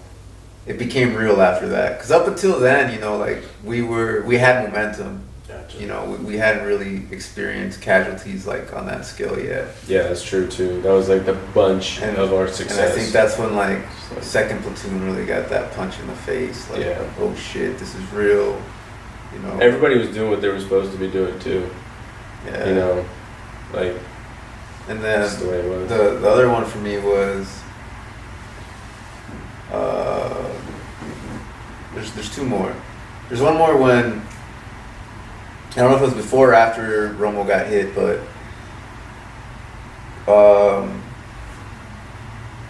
we were taking fire from White Mosque and Red Mosque, which was like 500 meters from Transformer. I'm bad with distance. So, bro. somewhere between 500 to like 700 meters from Transformer, heading like facing the Helmand River, and Bruin had told him, "Hey man," he had told the locals, "if we take fire from there again, we're just gonna drop the mosques." And so I was up there. I think that's when I got the trifecta. Like, I got to fire all 3 machine guns. Got a Mark 19, a 50 cal, and a couple 240s on the roof. Taking fire from there. I start engaging with the 240. Nick's up there with me. And then I tell Nick, hey, get on the 50 cal, or get on the 240, I'm gonna get on the 50 cal.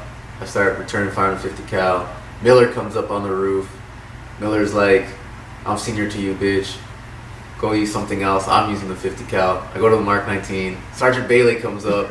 He's like, get the fuck off the Mark 19. I'm using the Mark 19. So Bailey's on the Mark 19.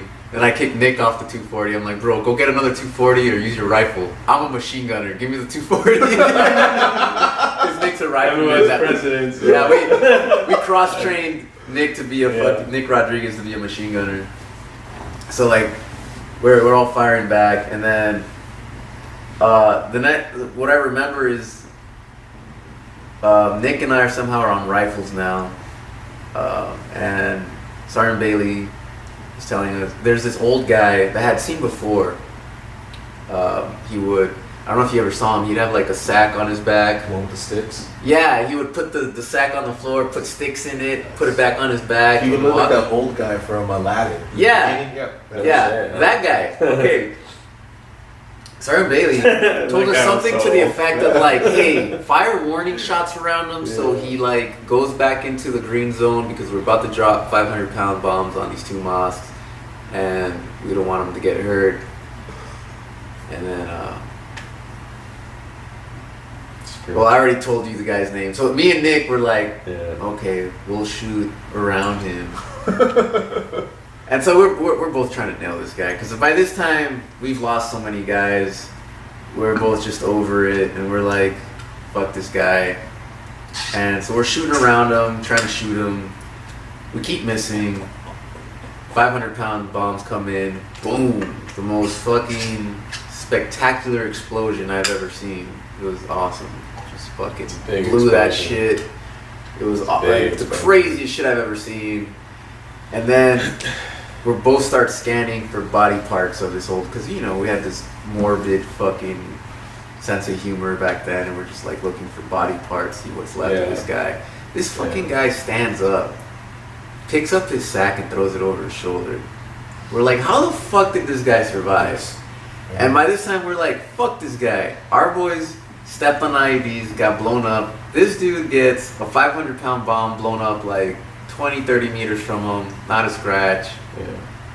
And so we're like engaging this guy, we're like adjusting off each other's fucking impacts on the dirt. We can't hit him for shit. We both emptied like a magazine each before we stopped. And then later on that night, we were both talking about it in our hole, because we had this fucking hole outside where the machine gunner stayed. And we're like, bro, what the fuck was that about? And they're like, dude, if that was a test from God, we fucking failed. And so that changed my perspective, because I was like, all right, we think we're the good guys, but in that time and moment, we made it personal. It was no longer about fighting for X reason to defend X reason. It was, you know what? We're hurt because we lost our brothers here, and we want someone else to suffer for that just as bad as we're hurting. And I thank God to this day that we didn't hit him, because that would probably fuck with me more than anything else that happened on that. If I had killed that old man, who was just an innocent old man, and it was just my own personal shit, that shit would haunt me to this day. So I'm glad we missed, and it really taught me, like, hey man, you're susceptible to being just as evil as the Taliban. Like, this isn't a one-way street where you're the good guys, they're the bad guys. It sort of made this, like, there's shades of gray, man. Like, you can be just as evil as they are. They can be just as good as you think you are. Like, it opened up my eyes to just how evil I can be. It's a lot of mirror work. And then when Romo got hit, I was team leading that day, and it changed me because I was a team leader, and I've heard Sotelo talk about this, like Sotelo sort of blames himself for that day, which is weird. Well, it makes sense. He blames himself for that day because he was the squad leader of the whole squad that day. I was team leading for Romo, who we had, borrowed as a machine gunner. So I had a M16 with a 203 attachment. I had Nick Rodriguez with a 240, and I had Romo with typically, if it was just me and Nick, I would take point. I would be in front of him, he'd be behind me. If shit happens, I get blown up, whatever, the 240 is still up there. So I was kind of protecting him. And this day, Nick was like, hey man, I got a bad feeling about today. We all kind of had a bad feeling that day. Yeah. What know how many days we have those? Yeah. And I was just like, all right, man, you stay behind me. I'm going to do it by the book. Team leader's in the middle. You got a gunner in the front, a gunner in the back. Shit happens, we can fucking maneuver to where the team leader's in the middle and can direct fire. Mm-hmm. So when we were crossing that field to get to that building where Romo got blown up, I sent Romo first. I'm like, all right, you go first. We'll hold some dispersion, and then I'll go, and then Nick goes. I sent Romo, and then he just punched that card, man. I'm guessing that plate probably got stepped on a lot, and then when Romo finally stepped on it, because he had the 240 and he was a little heavier, he got blown up. And it was like Saving Private Ryan, where like there's no sound. It was just like high pitched, and just like I'm just looking around like what the fuck happened. Like the whole wall's covered in mud and blood and shit. And yeah, I remember just like I wanted to run up to Romo, but I froze because I was like, fuck, I don't know if there's more of these fucking things, and I'll be next. I'll get blown up next. And then once I saw other guys running, like going to him, I was like, okay, there's nothing else. Me and Nick run up to him, tell Nick to hold security. Anyway, after that whole ordeal was over, I remember thinking later on that night, like, fuck, is that my fault? Like, do I rate to be in charge of other Marines? Because, like, I put them in front of me. Sotelo blamed himself because, like, he thought he should have just canked the whole mission, like, said, fuck it, we're not doing it. But then it goes down to smaller shit, like, well, I was team leading for Romo, I could have put him behind me. But then again, it would have been me, and Sotelo would have still blamed himself. So, regardless, somebody was going to get hit. Right, but it's like what you were thinking and the reasoning why you sent him out. You're questioning that, maybe. Yeah. So, like, it just made me, for years after that, I kind of shunned responsibility. I didn't want to be responsible for shit, because I was like, the last time I was responsible for something, I kind of, fucked it up. Yeah. Now I don't feel that way, because looking back, I'm like, someone was going to hit that IED no matter what. It is what it is. One time that really shook me, like, same experience, like when the wind passed away. We were going the entire time, and it was like a big old op, but towards the end, we had this guy we called Capuchin. We took him as a POW. And that was after the fact. He took us to a spot where Taliban had a weapons cache, and the place was rigged. And we were like, fuck, like, sometimes it happens. We're looking for a big score, but we were doing pretty well, finding IDs and whatnot. And we get into like this nice little, outside cordon, and to hold the place down. And there was right across a Wadi bridge was trash. Like, it's Afghan. There's no trash. There's no like trash collection. Dude, there's nothing. Because they source everything. They take it all. They find a use for it. Here's the trash with some trash. I was like, you are such an anomaly. The fuck are you doing?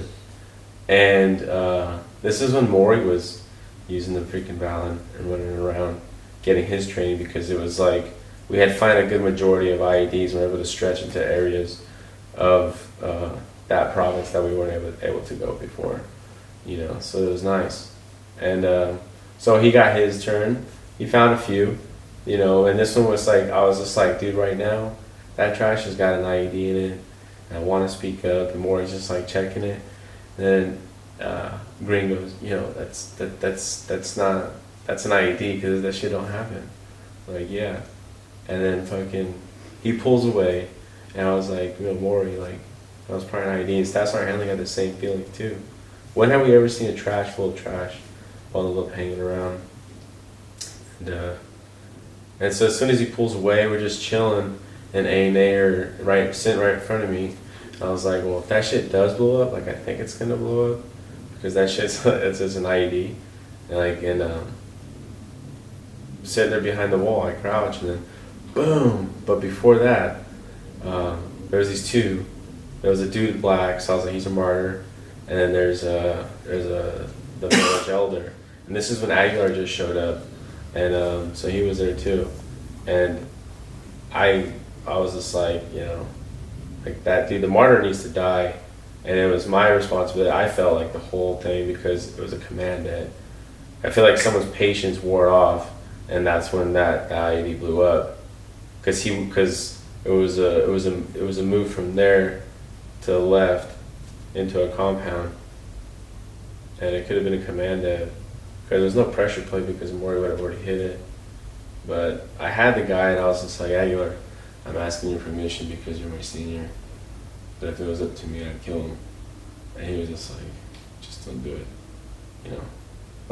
And then he was just like, that's also your decision. So then I was kind of like just stuck there. And I was just like, And by then my chance had already passed, so I was just like, well, then it is what it is, let live, you know. And that happened, like, it was just random.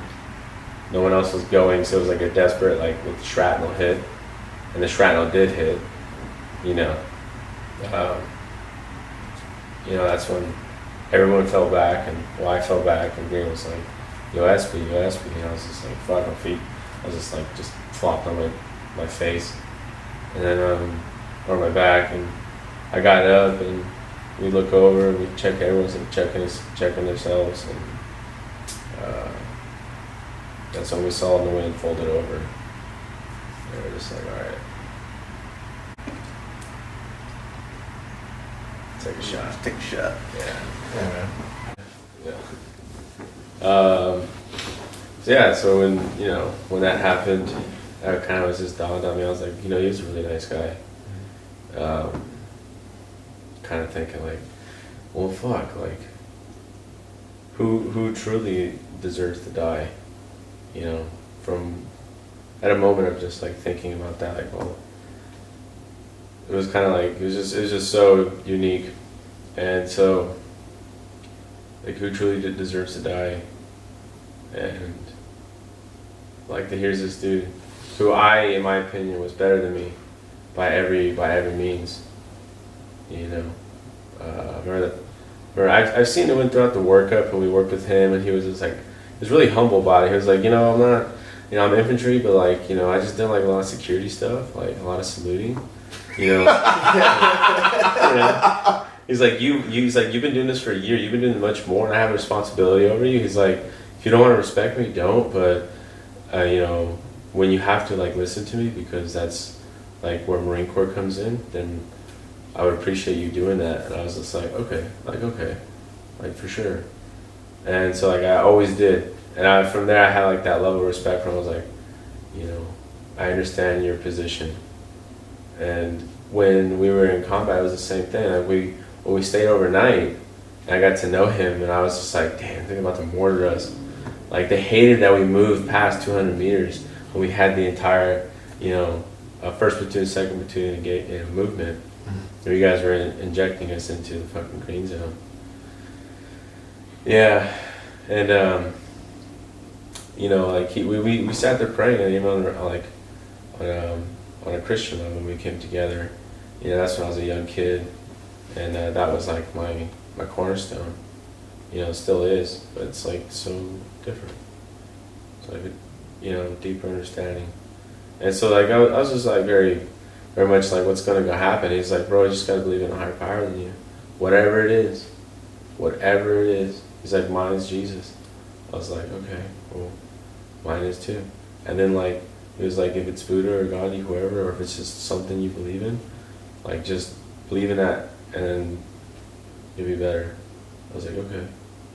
And so I did. We prayed, and I was like, dude, give us like a bubble. I am not trying to get mortared.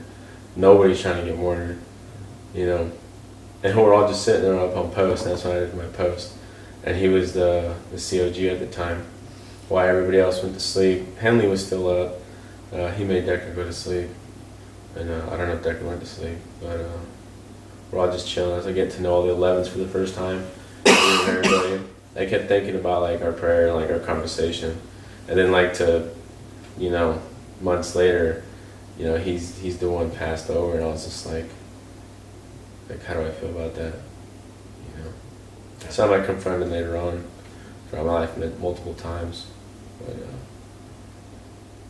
I've been better since I've resolved it. Like I understand, it is the way it is, and I appreciate his time, and I appreciate my time too, and everybody's there. So fucking unique. Yeah. Besides those scenarios, is there anything else you guys want to bring up or talk about? Yeah, Some cool firefights that I actually liked. Yeah. when Donnelly got hit, that's when I was like, oh fuck, the LT got hit, nobody's safe. Like the guys we considered saints, like Castlewood. Right, yeah. We're getting taken out. And then the LT gets taken out, and we're just like, fuck. Yeah. Like, at that point, we're like, fuck it, I'm gonna die here. And then like, for me, mentally, it switched to like, all right, I'm gonna die here, but I'm gonna take as many motherfuckers with me as I can. Yeah. And I think that's when like me and Nick, and probably you, like I'm sure you did too, just got aggressive as fuck. I don't think I ever went out with you, man. It's like varsity football. Just got aggressive, like as fuck. Nick went out with challenging us as a lot. fuck. Machine, like I don't know, every machine gun I knew out there was just like all about fucking shit up. Yeah. Like we're about at a certain point, we're like, let's go on patrol and let's just kill everybody. Who was that tall white guy? Miller. No, there's another one. Fraley? Really. Fraley cracked. I didn't like going out with Fraley after a while. But I don't blame him. Like everyone has their limit. Mm-hmm. But cool firefights. Fucking. So I got two that I really like. When Garza got stuck in the well. I got a damn beef for that Nice. shit. Nice. So I was a boot. I don't remember the details. I just remember going down the 611. You want the rest of the story? Read mine. Yeah, going down the 611. That's great. We take like, pretty good It was fun. bolt action rifle fire. It was pretty accurate. It was fun. Pinned us down. Garza's like, oh shit. Takes cover in a well. No, he didn't. He fell into the Fell well. into the well? Alright. He's in the well. He's stuck, right? And it's me and Cheek on 240s. And this is when like machine gunning really went into effect, like all the training. I was like, alright, this guy's in that building, roughly around 900 meters away.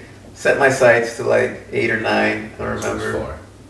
And just tell Cheek, hey man, set your sights to like 800 meters, 900 meters, and shoot into those fucking windows. He's like, alright. So we're both just fucking hammering those windows. And the fire shifts from fucking Garza to me. Like, I'm behind this little berm and like fucking chunks of mud, like dry mud, are flying in my face. And I'm like, this motherfucker's gonna shoot me in the face. So either A, I fucking kill this motherfucker or suppress him, or he's gonna get me as soon as he adjusts enough to get my fucking face. And like after a while it stopped. I think they sent out an MRAP.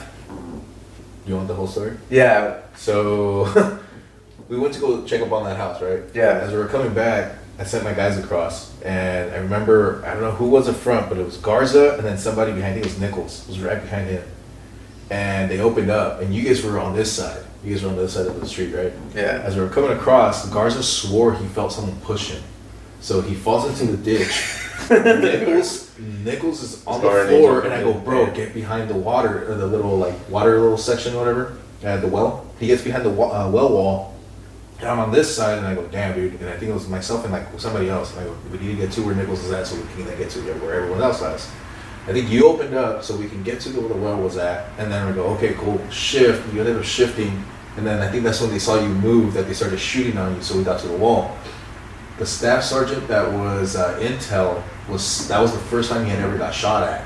So he was so damn skinny with all his gear that he did not have on his flak that he was able to like sink into like the little farming little the irrigation. little irrigation ditches. Yeah, he was able to like wiggle himself in there, so he was like perfectly flushed. So the rounds were just missing him like crazy. He goes, bro, get me out of here. So then we had to coordinate. That's when you were shooting. I don't know if you remember someone telling you to like shift over or whatever. Yeah, that was me. And then we started getting shot at from the right, the far right or whatever. That started getting cleared out. And afterwards, an MRAP, they go, how the hell are we going to get Garza out? Because I started asking Garza, did you fall on the 6-foot one or did you fall down the 30? And he goes, the 6 foot. I go, okay, get your ass out. When he got himself out, he didn't roll his ankle yet. It wasn't until he got out that when we got cover fire from you to cross the street, when we started running back, he rolled his ankle. That's when we called the MRAP to get his ass out to fucking take him back to the truck. Because it was embarrassing that he fell on a fucking well. Doesn't hurt himself, but then starts walking back on patrol and rolls his fucking ankle on a little ass pedal. Bro, we were only like 100 meters from he couldn't walk. We're just like, down the street. I was so pissed. I'm just like, I'm not gonna go fucking see this punk bitch. Like, I'm like, what the fuck? 2 days later, he's like, well, you're gonna come visit me on my kitchen table on post. Go. And he's just like, what the fuck, man? I'm so hurt. And then there's the last patrol we ever did. We went into Codazay because we were ripping with 1-5. Mm-hmm. Barun went out there with, I forgot the name of the guy. I think he was the bald LT that was always at Inkerman. Was it Johnson? Schumann was bald for a while. Then he just no, it wasn't Schumann. We had a lot of lieutenants that ended up going down there for a while. They were the cat guys, right? Yeah. Oh yeah, there was those guys too. So we go in there and Nick and I are on a rooftop. We had a couple detachments with us that were RO guys that had like the fucking Wolfhound, and they intercepted some fucking ICOM. Like, yeah, they know we're here. They're gonna fucking ambush us. Brune and the other LT that he's ripping with push into these buildings across this cornfield that was there was no corn because it was in the winter. We start taking fire. Nick and I are like, all right, fuck it. Like I said, at this point, we're just like, fuck it, we're just gonna kill everybody. We don't give a shit. So Nick and I are doing interlocking fields of fire. You know, we fold the bipods, lay the guns flat on the bottom, and then just start fucking doing interlocking fields of fire, just fucking windshield wiping. Like this. There's a tree, there's like this thin tree in front of us. We cut that bitch down. We're just fucking mowing everything down in front of us like a weed whacker. Later on, in the after action rooms, like, yeah, we were on our backs, laying down, just kind of letting you guys do what you guys do. And that was like some crazy ass machine gunning. Like, you guys were cutting everything down. 3 enemy KIA, so congrats for that, gents. And Nick and I were like, fuck yeah, that's for brags. And then we get back to Inkerman. Bailey's like, congrats, you know, good job. That was your last patrol, you guys are done. And Nick and I were like, fuck yeah, we just murked 3 guys. This was our last patrol. We're done. That was a good way to end it. I'm glad that it went out that way. Remember that time that Recon dropped some shit? Were you out there with Sotelo? We dropped some shit on Recon? No, Recon. We were taking fire from building the 2-story. Okay. And we were taking fire from them. We were like way out in the open. We were trying to fucking go into the green zone, and then they started lighting us up, so we fucking retrograde. And then fucking Recon decides to drop bombs to help us without telling us. I don't remember that. Sotelo was with us on that one. But I just remember that was crazy because we were just like running out in the open trying not to get shot. Marstock was in our area and they were dropping bombs. It could have been questions. It could have been them because they thought they were helping us, but we were shitting our pants because we're like, who fucking called for that? Oof.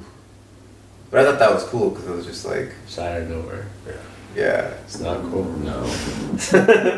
You start thinking that those their capabilities. Fuck. I don't know. Man. Talk. Everybody had grenades. We were just Beaver had a grenade wrapped in C4. I was like, you fucking Beaver had crazy. Yeah. Person. Beaver was like, He wanted to try all the ordnance. He's like, I was fucking trained on it. I'm gonna fucking utilize all of it. That was my mentality. You know what I'm saying? So he did everything he could, put himself in every position that benefited him in getting that stuff, which was cool because I was like, if one person's going hard, yeah, go hard. Because I'm just holding on to this in case some dude fucking comes up on me and I can't get him. You know, when I fucking hook it. And he got the Law, the AT4. He had 203s. He had freaking that MGL. Okay. You know what I'm saying? He had everything. C4. Yeah, that fool was just like, where can I get my hands on? He went through the whole dictionary. He was even when we had snipers for us at Sledgehammer, he would just be sitting there, be like, "Yo, can I shoot your freaking Mark 11? Can I hit it up? Your 240, or M40?" Did it right. Yeah, and they were just like, "Yeah, it was good." Yeah, but what was the question again? Bro, you guys were painting your faces for a minute. Yeah, we were Holy, too. you went Yeah, out to talk Alice about that. Cooper fucking black Yeah. streak all the way Yeah, down dude. the shit. Yeah, What was I that did. about? I don't know. I was thinking The Crow actually. I saw that video where Yeah. you're just like firing a 240, turn Yeah. around, your face painted. I was like, what the fuck? Yeah, and then I later adopted a skeletal face. Yeah, I put Like black Dia de los paint. Muertos shit. Yeah, or- exactly. But I was thinking like Aztec. I was like, I'm gonna go fucking warrior roots.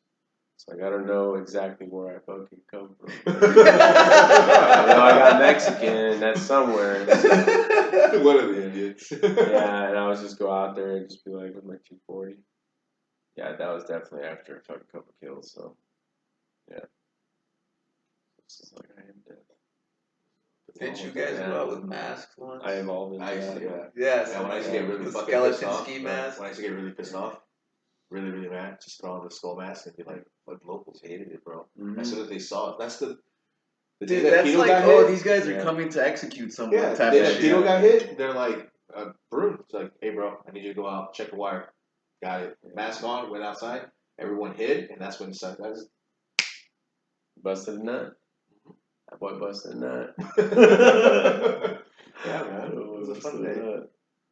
Yeah, fun times, man. Yeah, no, we were pretty cool. I was talking about Diego a little bit ago. That like we were dubbed the Cowboys because when we first got to fires, everyone expected like that was what it would be, like go out 200 meters, so I can get contact right off the bat. Then you would just hear him in position. You see him running on mopeds, okay, man. Like you're just like, oh, okay, everyone's getting position. Then we get caught in L's, and then we would just like fight against the L's, find out which one they had the main body, and like work to break the short one while still suppressing. Using the grenade launcher to fucking the MGL that fucking Scott had, and we just like pop all the positions where the machine guns were at, like just breaking them down while we were freaking getting fire superiority on both sides and switching it over, and pushing on the sides, breaking and pushing assault on them with like hand grenades and shit. Like it was fucking wild, dude.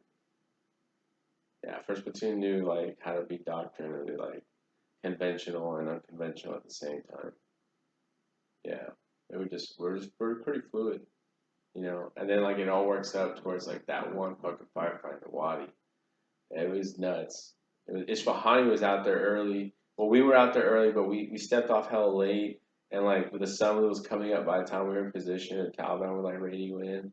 And then like they came out of the wire hella late, which was on purpose. They were supposed to. We were gonna catch them setting in position, and we were gonna open up on them. But like they went some other way, and like we're like, fuck, so we gotta adapt. And by that time, like they had gotten to like 4 different ambushes to get to the place that we were gonna set up to have an ambush. It's like all squirrely, dude. Damn. And then when this was like they were pushing through, they jumped in, and we met up with them, and we were like distributing ammo between machine guns, and then they took point again. And shooting was in. They were all in the fucking zone, dude. Like all these guys were just fucking, it was good. It was just like being in the book of movies as a kid. As I thought it would be, But at the same time, like, have you read The Things They Carry? Oh, it's such a good movie, or such a good book. It's a bunch of Vietnam dudes, and like they all carry like materialized items that remind you of something or an instance or the photo or just whatever. But like it was like all the hardships of life, and as a grunt, all on them, and then like taking new ones and knowing when to drop them off and when not to, what things we carry. More emotional than actual. It's like talks about physical. You get it.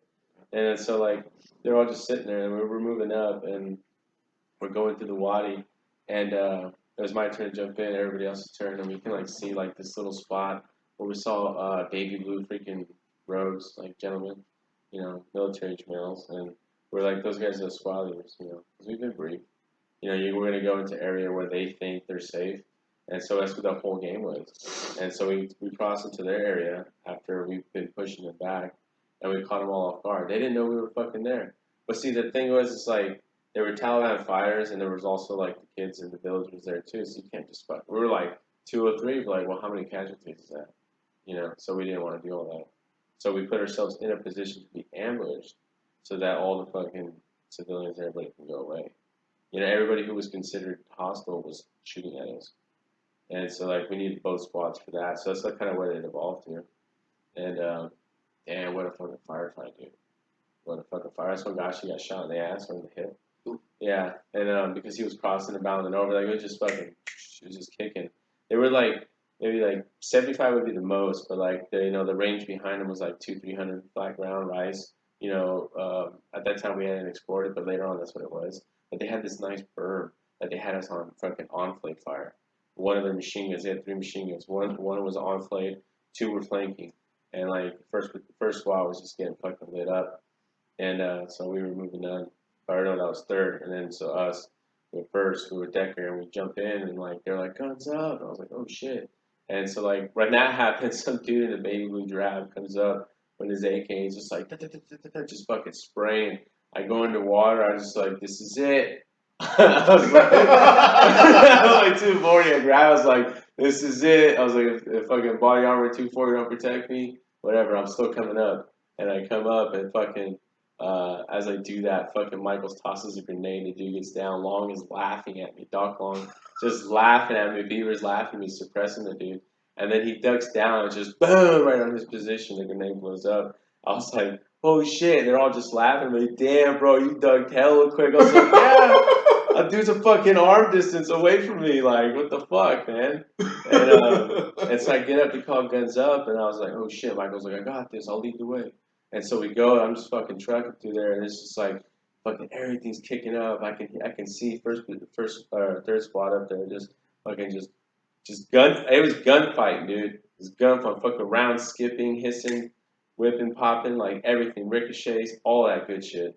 Like, which was terrifying at the time, but like I get excited, It was a good firefight, and like we're just rushing through there, and then at one point, we had to go underneath the bridges, so we did. So we were like going underneath the footpaths, and we got to another stone where it was like I couldn't go no more. And I was thinking to myself, oh, the 240's gonna be out of action with all this water, right? Nah, dude, like I racked it and I laid so the Michael's gonna jump over. And it was all like chugging. It was all just spitting water, carbon fire. And it was just going through fucking the cycle. 40 yeah, party guns. It was. Dude. It was just pumping it all out. It was just shooting it. I was just like, da, da, da, da, da, da, da, da. And it was just suppressing the entire burn. I could just see dudes fucking ducking and fucking.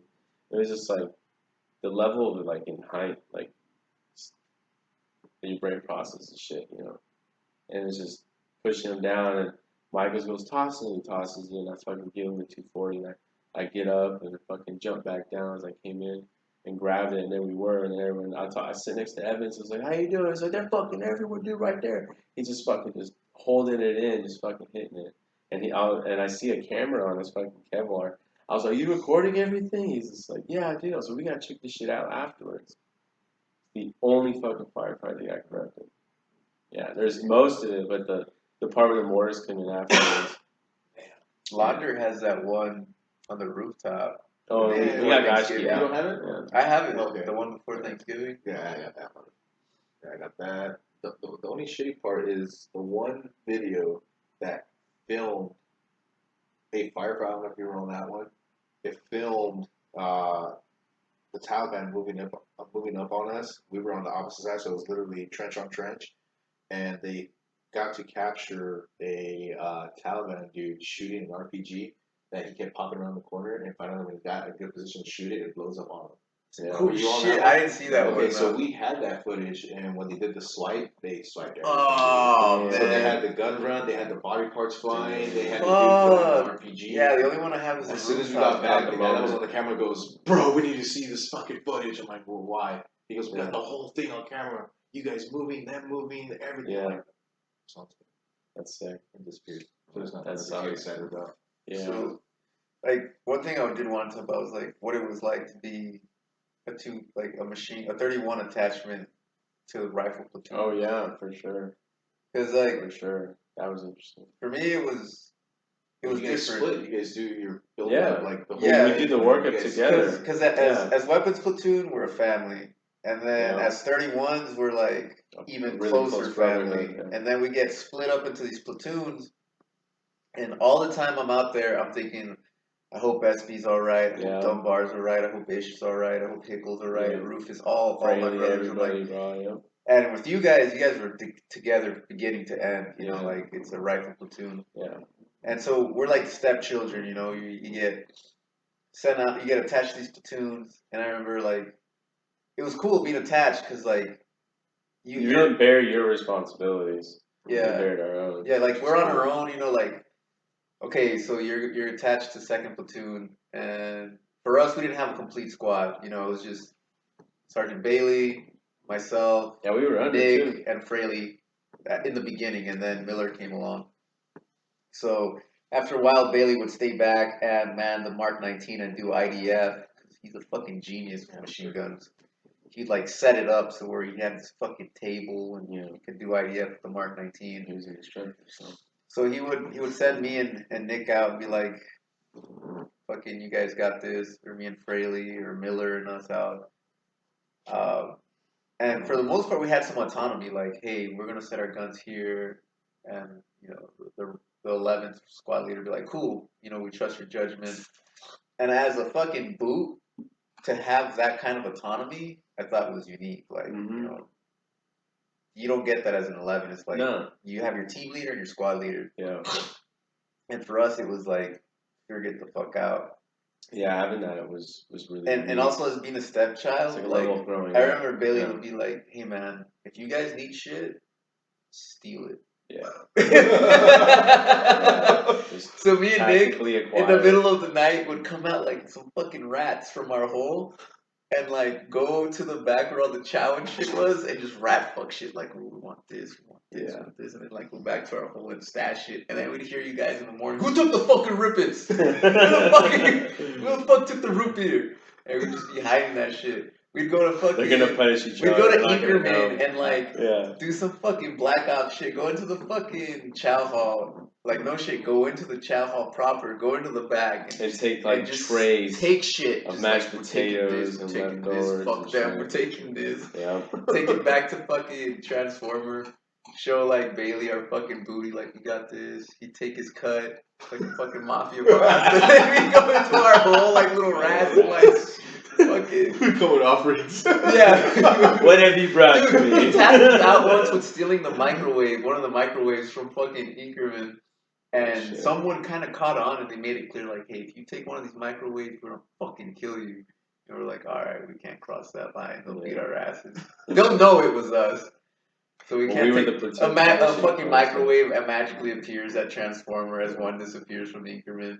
He did it. Yeah. Exactly. But yeah, I think it was a unique experience to be an attachment, you know, whether you were a 41, a 51, or 31. You remember my dog? That was my dog. My first. dog. Bro, we dog. bought it. No, you didn't.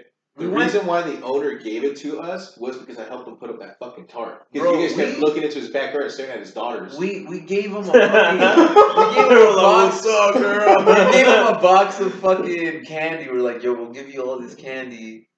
Did we give you the candy? The box candy? No. So we went on a patrol and that post because it was on the roof and into the corner. Well, you guys had perfect vision of seeing down his back of the house.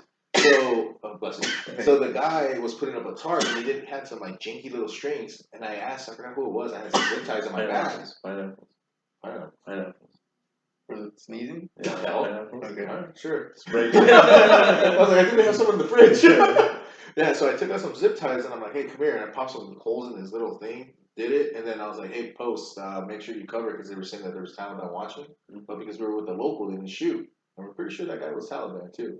So as soon as we put it up, afterwards they were trying to like throw the dog over the fucking wall. And you guys were like on the radio, like, hey, they're trying to get with the damn dog. They're trying to get the dog. And I was like, fuck, you go to the damn fence. And you go to the front and you walk back with Zoe. You're like, I named it already. Like, what did you name it? Zoe. After Zoe Deschanel, I I know. think back then. I was just like, He was so proud. He's like, yo, we got a dog. And so Hell yeah. So we got a dog. yeah, that's our crush right there. dude, it was awesome. Yeah. And then you guys came over and fucking shaved its tail off. No, I had no part of that. First one two were savages. You know what? There was just some favorite angry apples, I was looking to say. You know, like when we had a dog, when it got tagged, we didn't have a dog.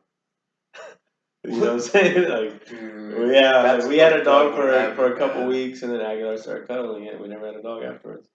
So yeah. But yeah, that family. All right, so I have a story about that family.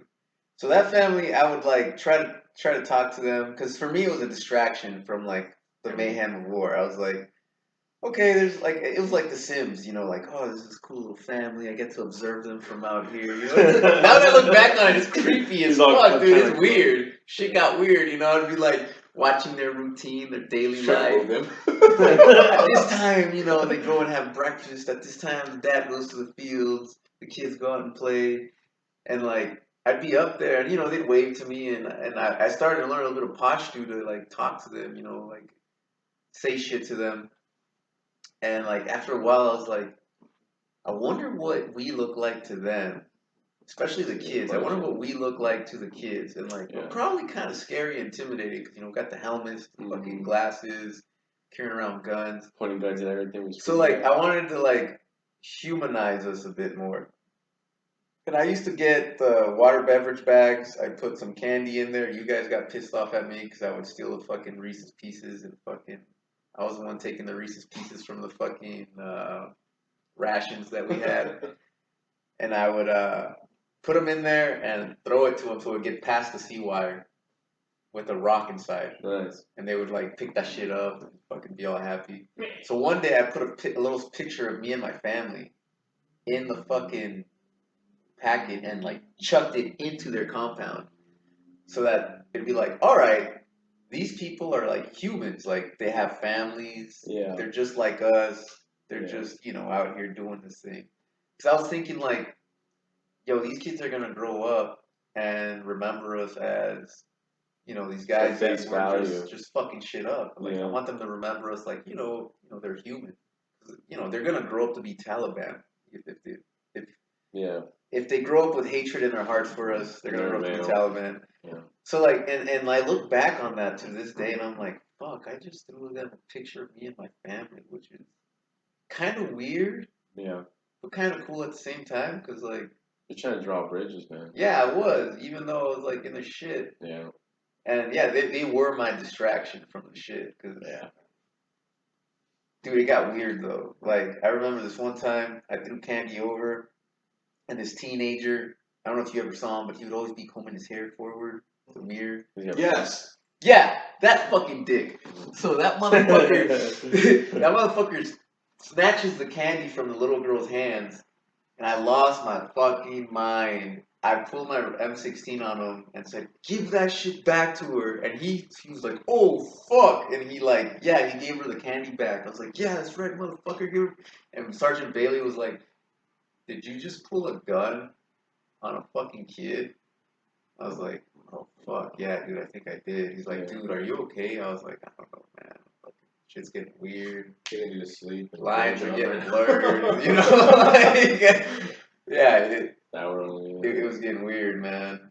But yeah, village life. You got any more stories? Oh, you got stories for days. Yeah. Anything else you want to talk about? No. What was it like being an attachment for you? Oh yeah, that's right. That was the question. Yeah, that's the question. Yeah, it was really cool. I felt like I get to like just run myself, you know, because we did pick up other machine gunners or honorary machine gunners like Beaver, Chum, and Wishart, you know, The 11s who were, carrying the saw, and we're just like, well, I mean, you know everything what it is to be a saw gunner. Why don't we just give you 240? You apply the same thing, you know? So that was cool. And Nike was really chill about it. He was just like, you already know how to be a machine gunner. You already know we're not doing shit like how we do it in Pendleton, So, just, you're a really good machine gunner. You can just hang in the middle, do your thing, and if you need it in the front, need it in the back, well, we already know you can sprint. I was like, yeah, that's true. And so that's pretty much like the responsibility I was given is just call my own shots. So, like, it was cool. At one point, I was like, I could stand up to LT and be like, well, tactically, sir, this is where I fucking belong. You're getting a lot of shots from the back, so we're probably going to get ambushed there. And I was just like, that's funny. I laugh at myself all the time. Be on patrol, just fucking giggling. And Beaver be like, SP, what are you laughing at? I'd be like, just shit like that, man. Just shit like that. It was cool. I liked it. I got to learn how to be a team leader there, which was cool. Because there were times where I was just like, yeah, I'll take out 2 other guys. So Dunbar would come, or Creed, or we would take, Chun, Beaver would be rolling, So we would do that towards, I don't know, I guess it was really towards when everyone started to get comfortable, I liked it. It set me up in a position where I was able to, like, reflect on my, teachings of my seniors, and then, like, adapt and pick and choose, what lesson and what thing worked for me, what kind of leader I would be, so I started to fit myself in. And it was pretty cool. It led up to when we had boots, it was really nice too. I had some structure, Nike, Michaels, Wasn't it weird Sharon.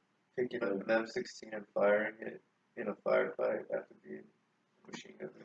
Yeah, I carried it on my back, and I was just like, dude, I such a remember danger firing that thing. shit, and I'm like, what the fuck is this supposed to do? Like, pew, pew, pew, pew, pew. I was like, oh my god. I don't know, I got used to, like, a 240. The other thing I liked was when Nike let me use the Mark 11, and Browning let me use the Mark 11. That was really cool. That shit had kick, and it was DMR. It's like, wow. It was nice. But that was pretty much it, I ran my own show out there. I was wherever I needed to be. Deckard, nobody told me anything. I was a free man. I was a free man. That's all I can say. Being a free man fucking put me in positions where I was just like, fuck. I'm limited to like 2 steps. Yeah. Yeah. Yeah. Yeah. Damn. Yeah. Nike. Forgot about Nike. Yeah. Yeah, like, it was cool. Around that time, everyone told me, shooting, Decker Squad, everybody was out there. And this was like a grasp, like the 5-meter rule, like that was like my life expectancy. I made it 5 meters. I was like, okay, I got 5 more meters. And like me, Decker, and Lieutenant Schumann all walked over 2 105 shells, command at pool. The dude who was supposed to pull it was inside the wadi, and he was just looking at it. And like whoever was up front noticed it and pointed the weapon, and he just ran out of the wadi and took off. And where he was at was the copper wire that he had. And it was us 3. We were like, we followed it back because Spidey and McLeod were following it back. And it was just like, that's when you guys were just chilling. I was just like, damn. I was like, bro, we would have been teammates, didn't we? And it's fucking, it was such a mind fuck. And we blew him up, and the Shroud was like, and then they set a pocket after us to attack. Like there probably was like 7 dudes, and like we were engaging with them. Me and Gatling were going to an ID spot, but it was the only spot we had. Like we walked into one spot where the people were at, and the bridge, basically where the 105 shells were at, was like the level entry. Like, hey, this is IED field, and like so the buildings that we were walking into were abandoned. It's like a gray area where it's like, kind of know there's some IEDs here. Could be some walls, could be some fucking pressures, more commandeds, tripwire. We're just like because we found all of those, found all those things. DFCs, fuck those things, and so yeah, it was just nuts. It's like some dude shot ass from the freaking rooftop of his place, and it was probably the dude who was supposed to pull it, but maybe he grew some balls. It's like, well, I can shoot from here because I got cover. So Murphy was sitting there covering for me. I was like, oh shit. We jump over, and that's when Michaels goes over. He's like, follow me, guys. We're gonna cut trail. He goes. He steps on a low order dead. It was like a Russian toe popper, the little mine that was all rusted out. It fucking fractures his ankle, like multiple spots. Yeah, it was pretty cool. Well, not that, but like, yeah. But yeah, so it was nutty. We did a lot of patrols out there towards the far by the Hellman River. Like I was telling Diego, like, I don't like going out and then coming back in. I like actually living in the village amongst the people. It's like, see how it all is. This is my first contact with this culture, and it's like this. I want to live amongst them, like how the Vietnam veterans did. But maybe not to that hellish extreme, but Cutting ears off. yeah, I don't blame anybody. Man. It's a combatant. It is what it is. The other person who understands, yes, I'm going into this. Fucking gonna die. Yeah, man. Some fucking good times though. Yeah. Shitty times, some of them. Others are pretty good. It's the way it was. I don't think I could take it all back. Do it all again. Was it Muay Thai you said? Jiu-jitsu. Yeah. You got a tournament coming up? Yeah. Yeah, I started doing jiu-jitsu 2 years ago. I did it for a year and then stopped for 2 years, and then this year started doing it again after my mom passed away, just to kind of keep me from, coping in negative ways. And it's become an addiction. It's taken over my life. I just train every chance I get. I eat to train. I sleep certain hours to train. I eat a certain way to train, and I do tournaments to give me more reason to train harder and get better. Yeah, it's a very demanding sport, so it forces you to be self-disciplined, and it really makes you present. When you're training, when you're rolling with someone, you can't be distracted by other shit. And I think that sort of discipline can translate to other aspects of your life. So if you can do jiu-jitsu well, then you can do other things well. Because if you can do jiu-jitsu well, that means you're not smoking, you're not drinking, you're not out partying, Most importantly. you're maintaining a lifestyle that permits you to do this demanding sport. So I think it's a lot like the Marine Corps, where you have to have your shit squared away to do the job properly. So you have to have your shit squared away to compete well in jiu-jitsu, and it's served me well so far.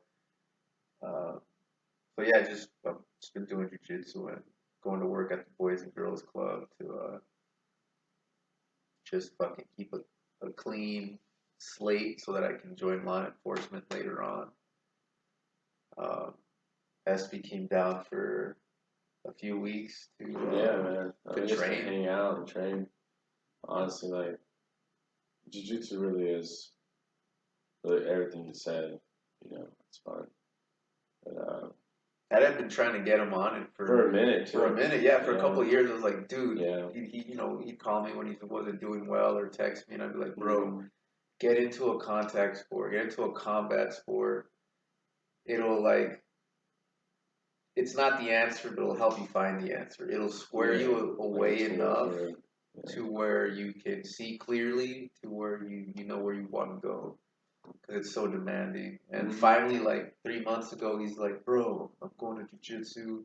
It's fucking dope. Thank you for Strangling fucking telling dudes. me about this. I'm like, strangling me. I'm like, alright, I got work. So you gonna do a tournament here soon? No, I mean, I don't know. It depends because I'll eventually go back to Napa, and I'll be working in in their dojo. And last I checked, they're not really in to do the tournaments that specific spot. So I can get some more training out of there, and then find another spot that's like within town or with out of town's reach, which isn't far. And if they're doing it, then I can go ahead and do it.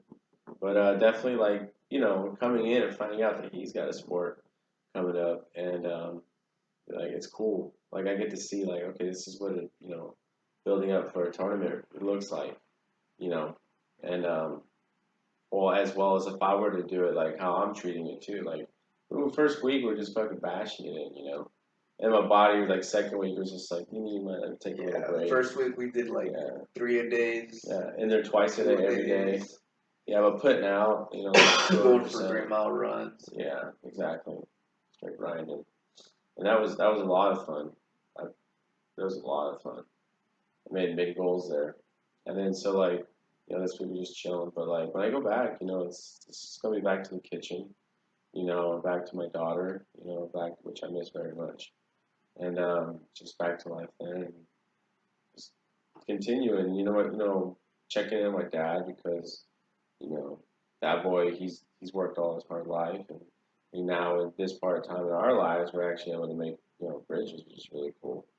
So like he is dealing with colon cancer too.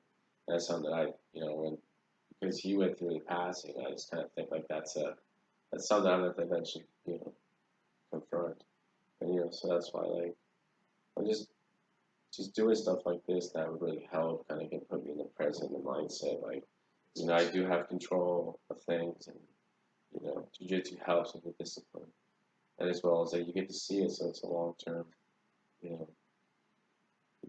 level of gratitude that you can appreciate. I also think like being an infantryman and having that level of aggression and just that fight in you, it's something you can suppress but can't turn off. And I think it manifests itself in unhealthy ways if you don't find a good outlet for it. So be it, just lifting weights or finding a combat sport or even just being like finding a hobby that you can channel it into.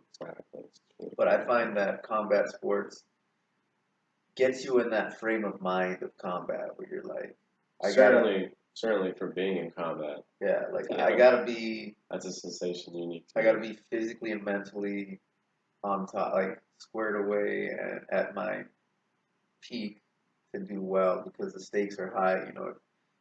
If I'm not well trained enough, you're not gonna die. But in jiu-jitsu, you get put in positions where if you don't tap, you will get fucked up. Yeah, like the. You get in a choke, you get in a fucking arm bar or an ankle lock. Yeah, bow and arrow choke. Like, if you get into that position, that means you fucked up X, Y, and Z. Like you said, if this is the Kumite, you would have been dead. Yeah, if this was Kumite, you would have been dead. If this was out in the streets, you would have been dead or, like, severely injured. And when the stakes are that high, and it has to do with life or death or a combat situation, you're suddenly given motivation and a reason to fucking go to sleep at a reasonable time, to eat healthy, to not do coke and fucking heroin or smoke too much weed or fucking. It keeps you from being a quote unquote shitbag, like it. And it's like I said, you can't turn that switch off, so it gives you a healthy outlet instead of, going to the bar, having too much to drink and fighting some random dude. Or spilling your fucking heart out, one or the other. Yeah, like it gives you so I got a bar that I go to that I've been there for since I've been out. I was just like, I told him, you're not asking for it. Y'all motherfuckers are gonna be my therapy. I told all four of them. Y'all are in and they're all still there too, because they're the original people. They got ties with the owners, so they ain't going anywhere. There's family, and I kind of saw that, and I was just like, all right. I had many nights where I was just completely just let it all out. Like when Cronus, passed away. When you hit that pool, going lower, drive real fast. Wait, who? Cronus. Philip Cronus. Mortimer. He's World Series. Yeah. He's the one that was talking to him earlier. Yeah. I didn't know he passed. He passed. Motorcycle accident. Yeah, no, he was in his truck. On the truck. Yeah, there was a bend that just turns real fast. You're not supposed to go fast. They said he must have been going like 60 to 90, some bullshit. You know, he didn't make it. You know, he didn't make it. And so, I mean, he always said this. He always said like there were ways where he would go out. That'd be one of them. You know, so I woke up that morning too. I woke up that morning after falling asleep on a good night, and then my phone started buzzing, and I was just like, I don't want to touch that motherfucker. That motherfucker's got nothing but bad news. Something fucking happened. And then, of course, it's just on blast. I was like, motherfucker. Yeah. So, like, I spilled that out there on that table, and, you know, yeah, that place is a cool bar. Really cool bar. Is that the one with the pool tables? Yeah, Yeah. darts. I got hella good at darts. Yeah, I remember that bar. Yeah. I got hella good at darts. Any last rounds? Anything else? Anything you guys want to add? Can we close out? I'm glad you're doing this. You know, like we Yeah. get to talk about combat, the good times, the crazy times. But it's not a one shot, one kill type of fucking shit. Not trying to get on moto. It's literally like, hey, if you guys want to come back and continue it, we can. We can talk about other topics and stuff like that. It's not just this. Yeah. Yeah, like I'm down to come back. Yeah. Whenever, like a year from now, 6 months from now, whenever, and just not even have to talk about combat. We can just talk about Come back. whatever's going on. But yeah, I'm glad you're doing it because, you know, like we all stop talking to each other not because, you know, we don't want to. It's just life happens. Yeah. Sometimes it might be too much. Yeah. It can be. But I feel You're like reminded when you see the person. I feel like the more you do this, the more momentum it'll catch. You know, more guys will start to be like, oh shit, I want to be on the fucking podcast too. You know, I want to It's a tell my great way to story. document all of it too. Yes. Yeah. It's a really great way. Because to like document someday it. we'll be like 60, 70 years old, and like there'll at least be like some kind of digital record of that this shit actually happened. It helps me out too, just to remember certain things. Obviously, like we lived together, but we really never went out together. But you have eyes from different angles from seeing certain things and stuff like that, just like I did as well, which is awesome. I remember seeing you a couple times, hearing you guys going out, hearing stories from other guys from first person. I was just like, damn.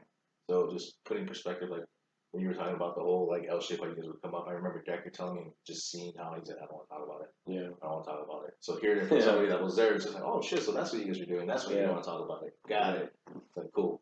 Yeah, man, it's awesome, man. I'm glad you guys liked it. I'm glad you guys want to continue. I'm glad you guys want success for this because I want to see what this can turn out to. So hopefully we can create something better about it and we can actually start flying people in and doing it not just FaceTime. We're driving down from San Diego and see from there. Yeah.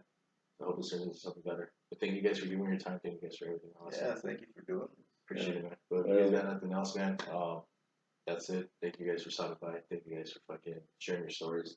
And obviously, I know there's a million more stories to go because those are literally just 2 stories, 2 days. Because we can talk for hours or days about this stuff. Yeah, thank you for having us come up here and like, just let it all out and talk about it really in an unfiltered environment. It was really good. Cool. Well, Appreciate it. we're going to continue talking. Obviously, we're going to shut down the camera, but we're going to continue talking. But to everyone watching, once again, thank you guys. Again, Diego, or sorry, Rod. It's weird calling you Diego, man. Rod's like me calling you Albert. It's just like, So Espinoza, Rod, thank you guys for stopping by. Thank you guys for everything. It was an honor. Thank you guys for sharing. So for everyone, again, hit them up, watch the story, like the little freaking, what is that, the little thumb thing at the bottom, and subscribe. So everyone, peace. We out.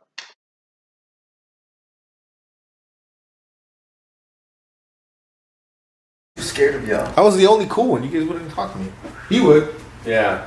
I knew that. I knew if I didn't, you'd be like, you're a bitch. And I was like, nah, I'm gonna confront you. And it was always a challenge. It's like a silverback gorilla. I was like, all right, bro. So I'm doing good, corporal. Turn your back, it'll chase you down. Yeah. You'd be like, you're gonna go to Afghan, you're gonna lose hella weight, or you're gonna come back fat. And then after a full deployment, you came back fat. I was like, oh, you fuck yeah, I did. Bro, we ate a lot at weddings. I was eating like it was my last. I Dude. still remember that. You gave me so much shit for that afterwards. You're like, Yeah. you said I was fat. Yeah. I was like, I'm trying. Everyone's been saying I'm fat. Fuck. Yeah, man.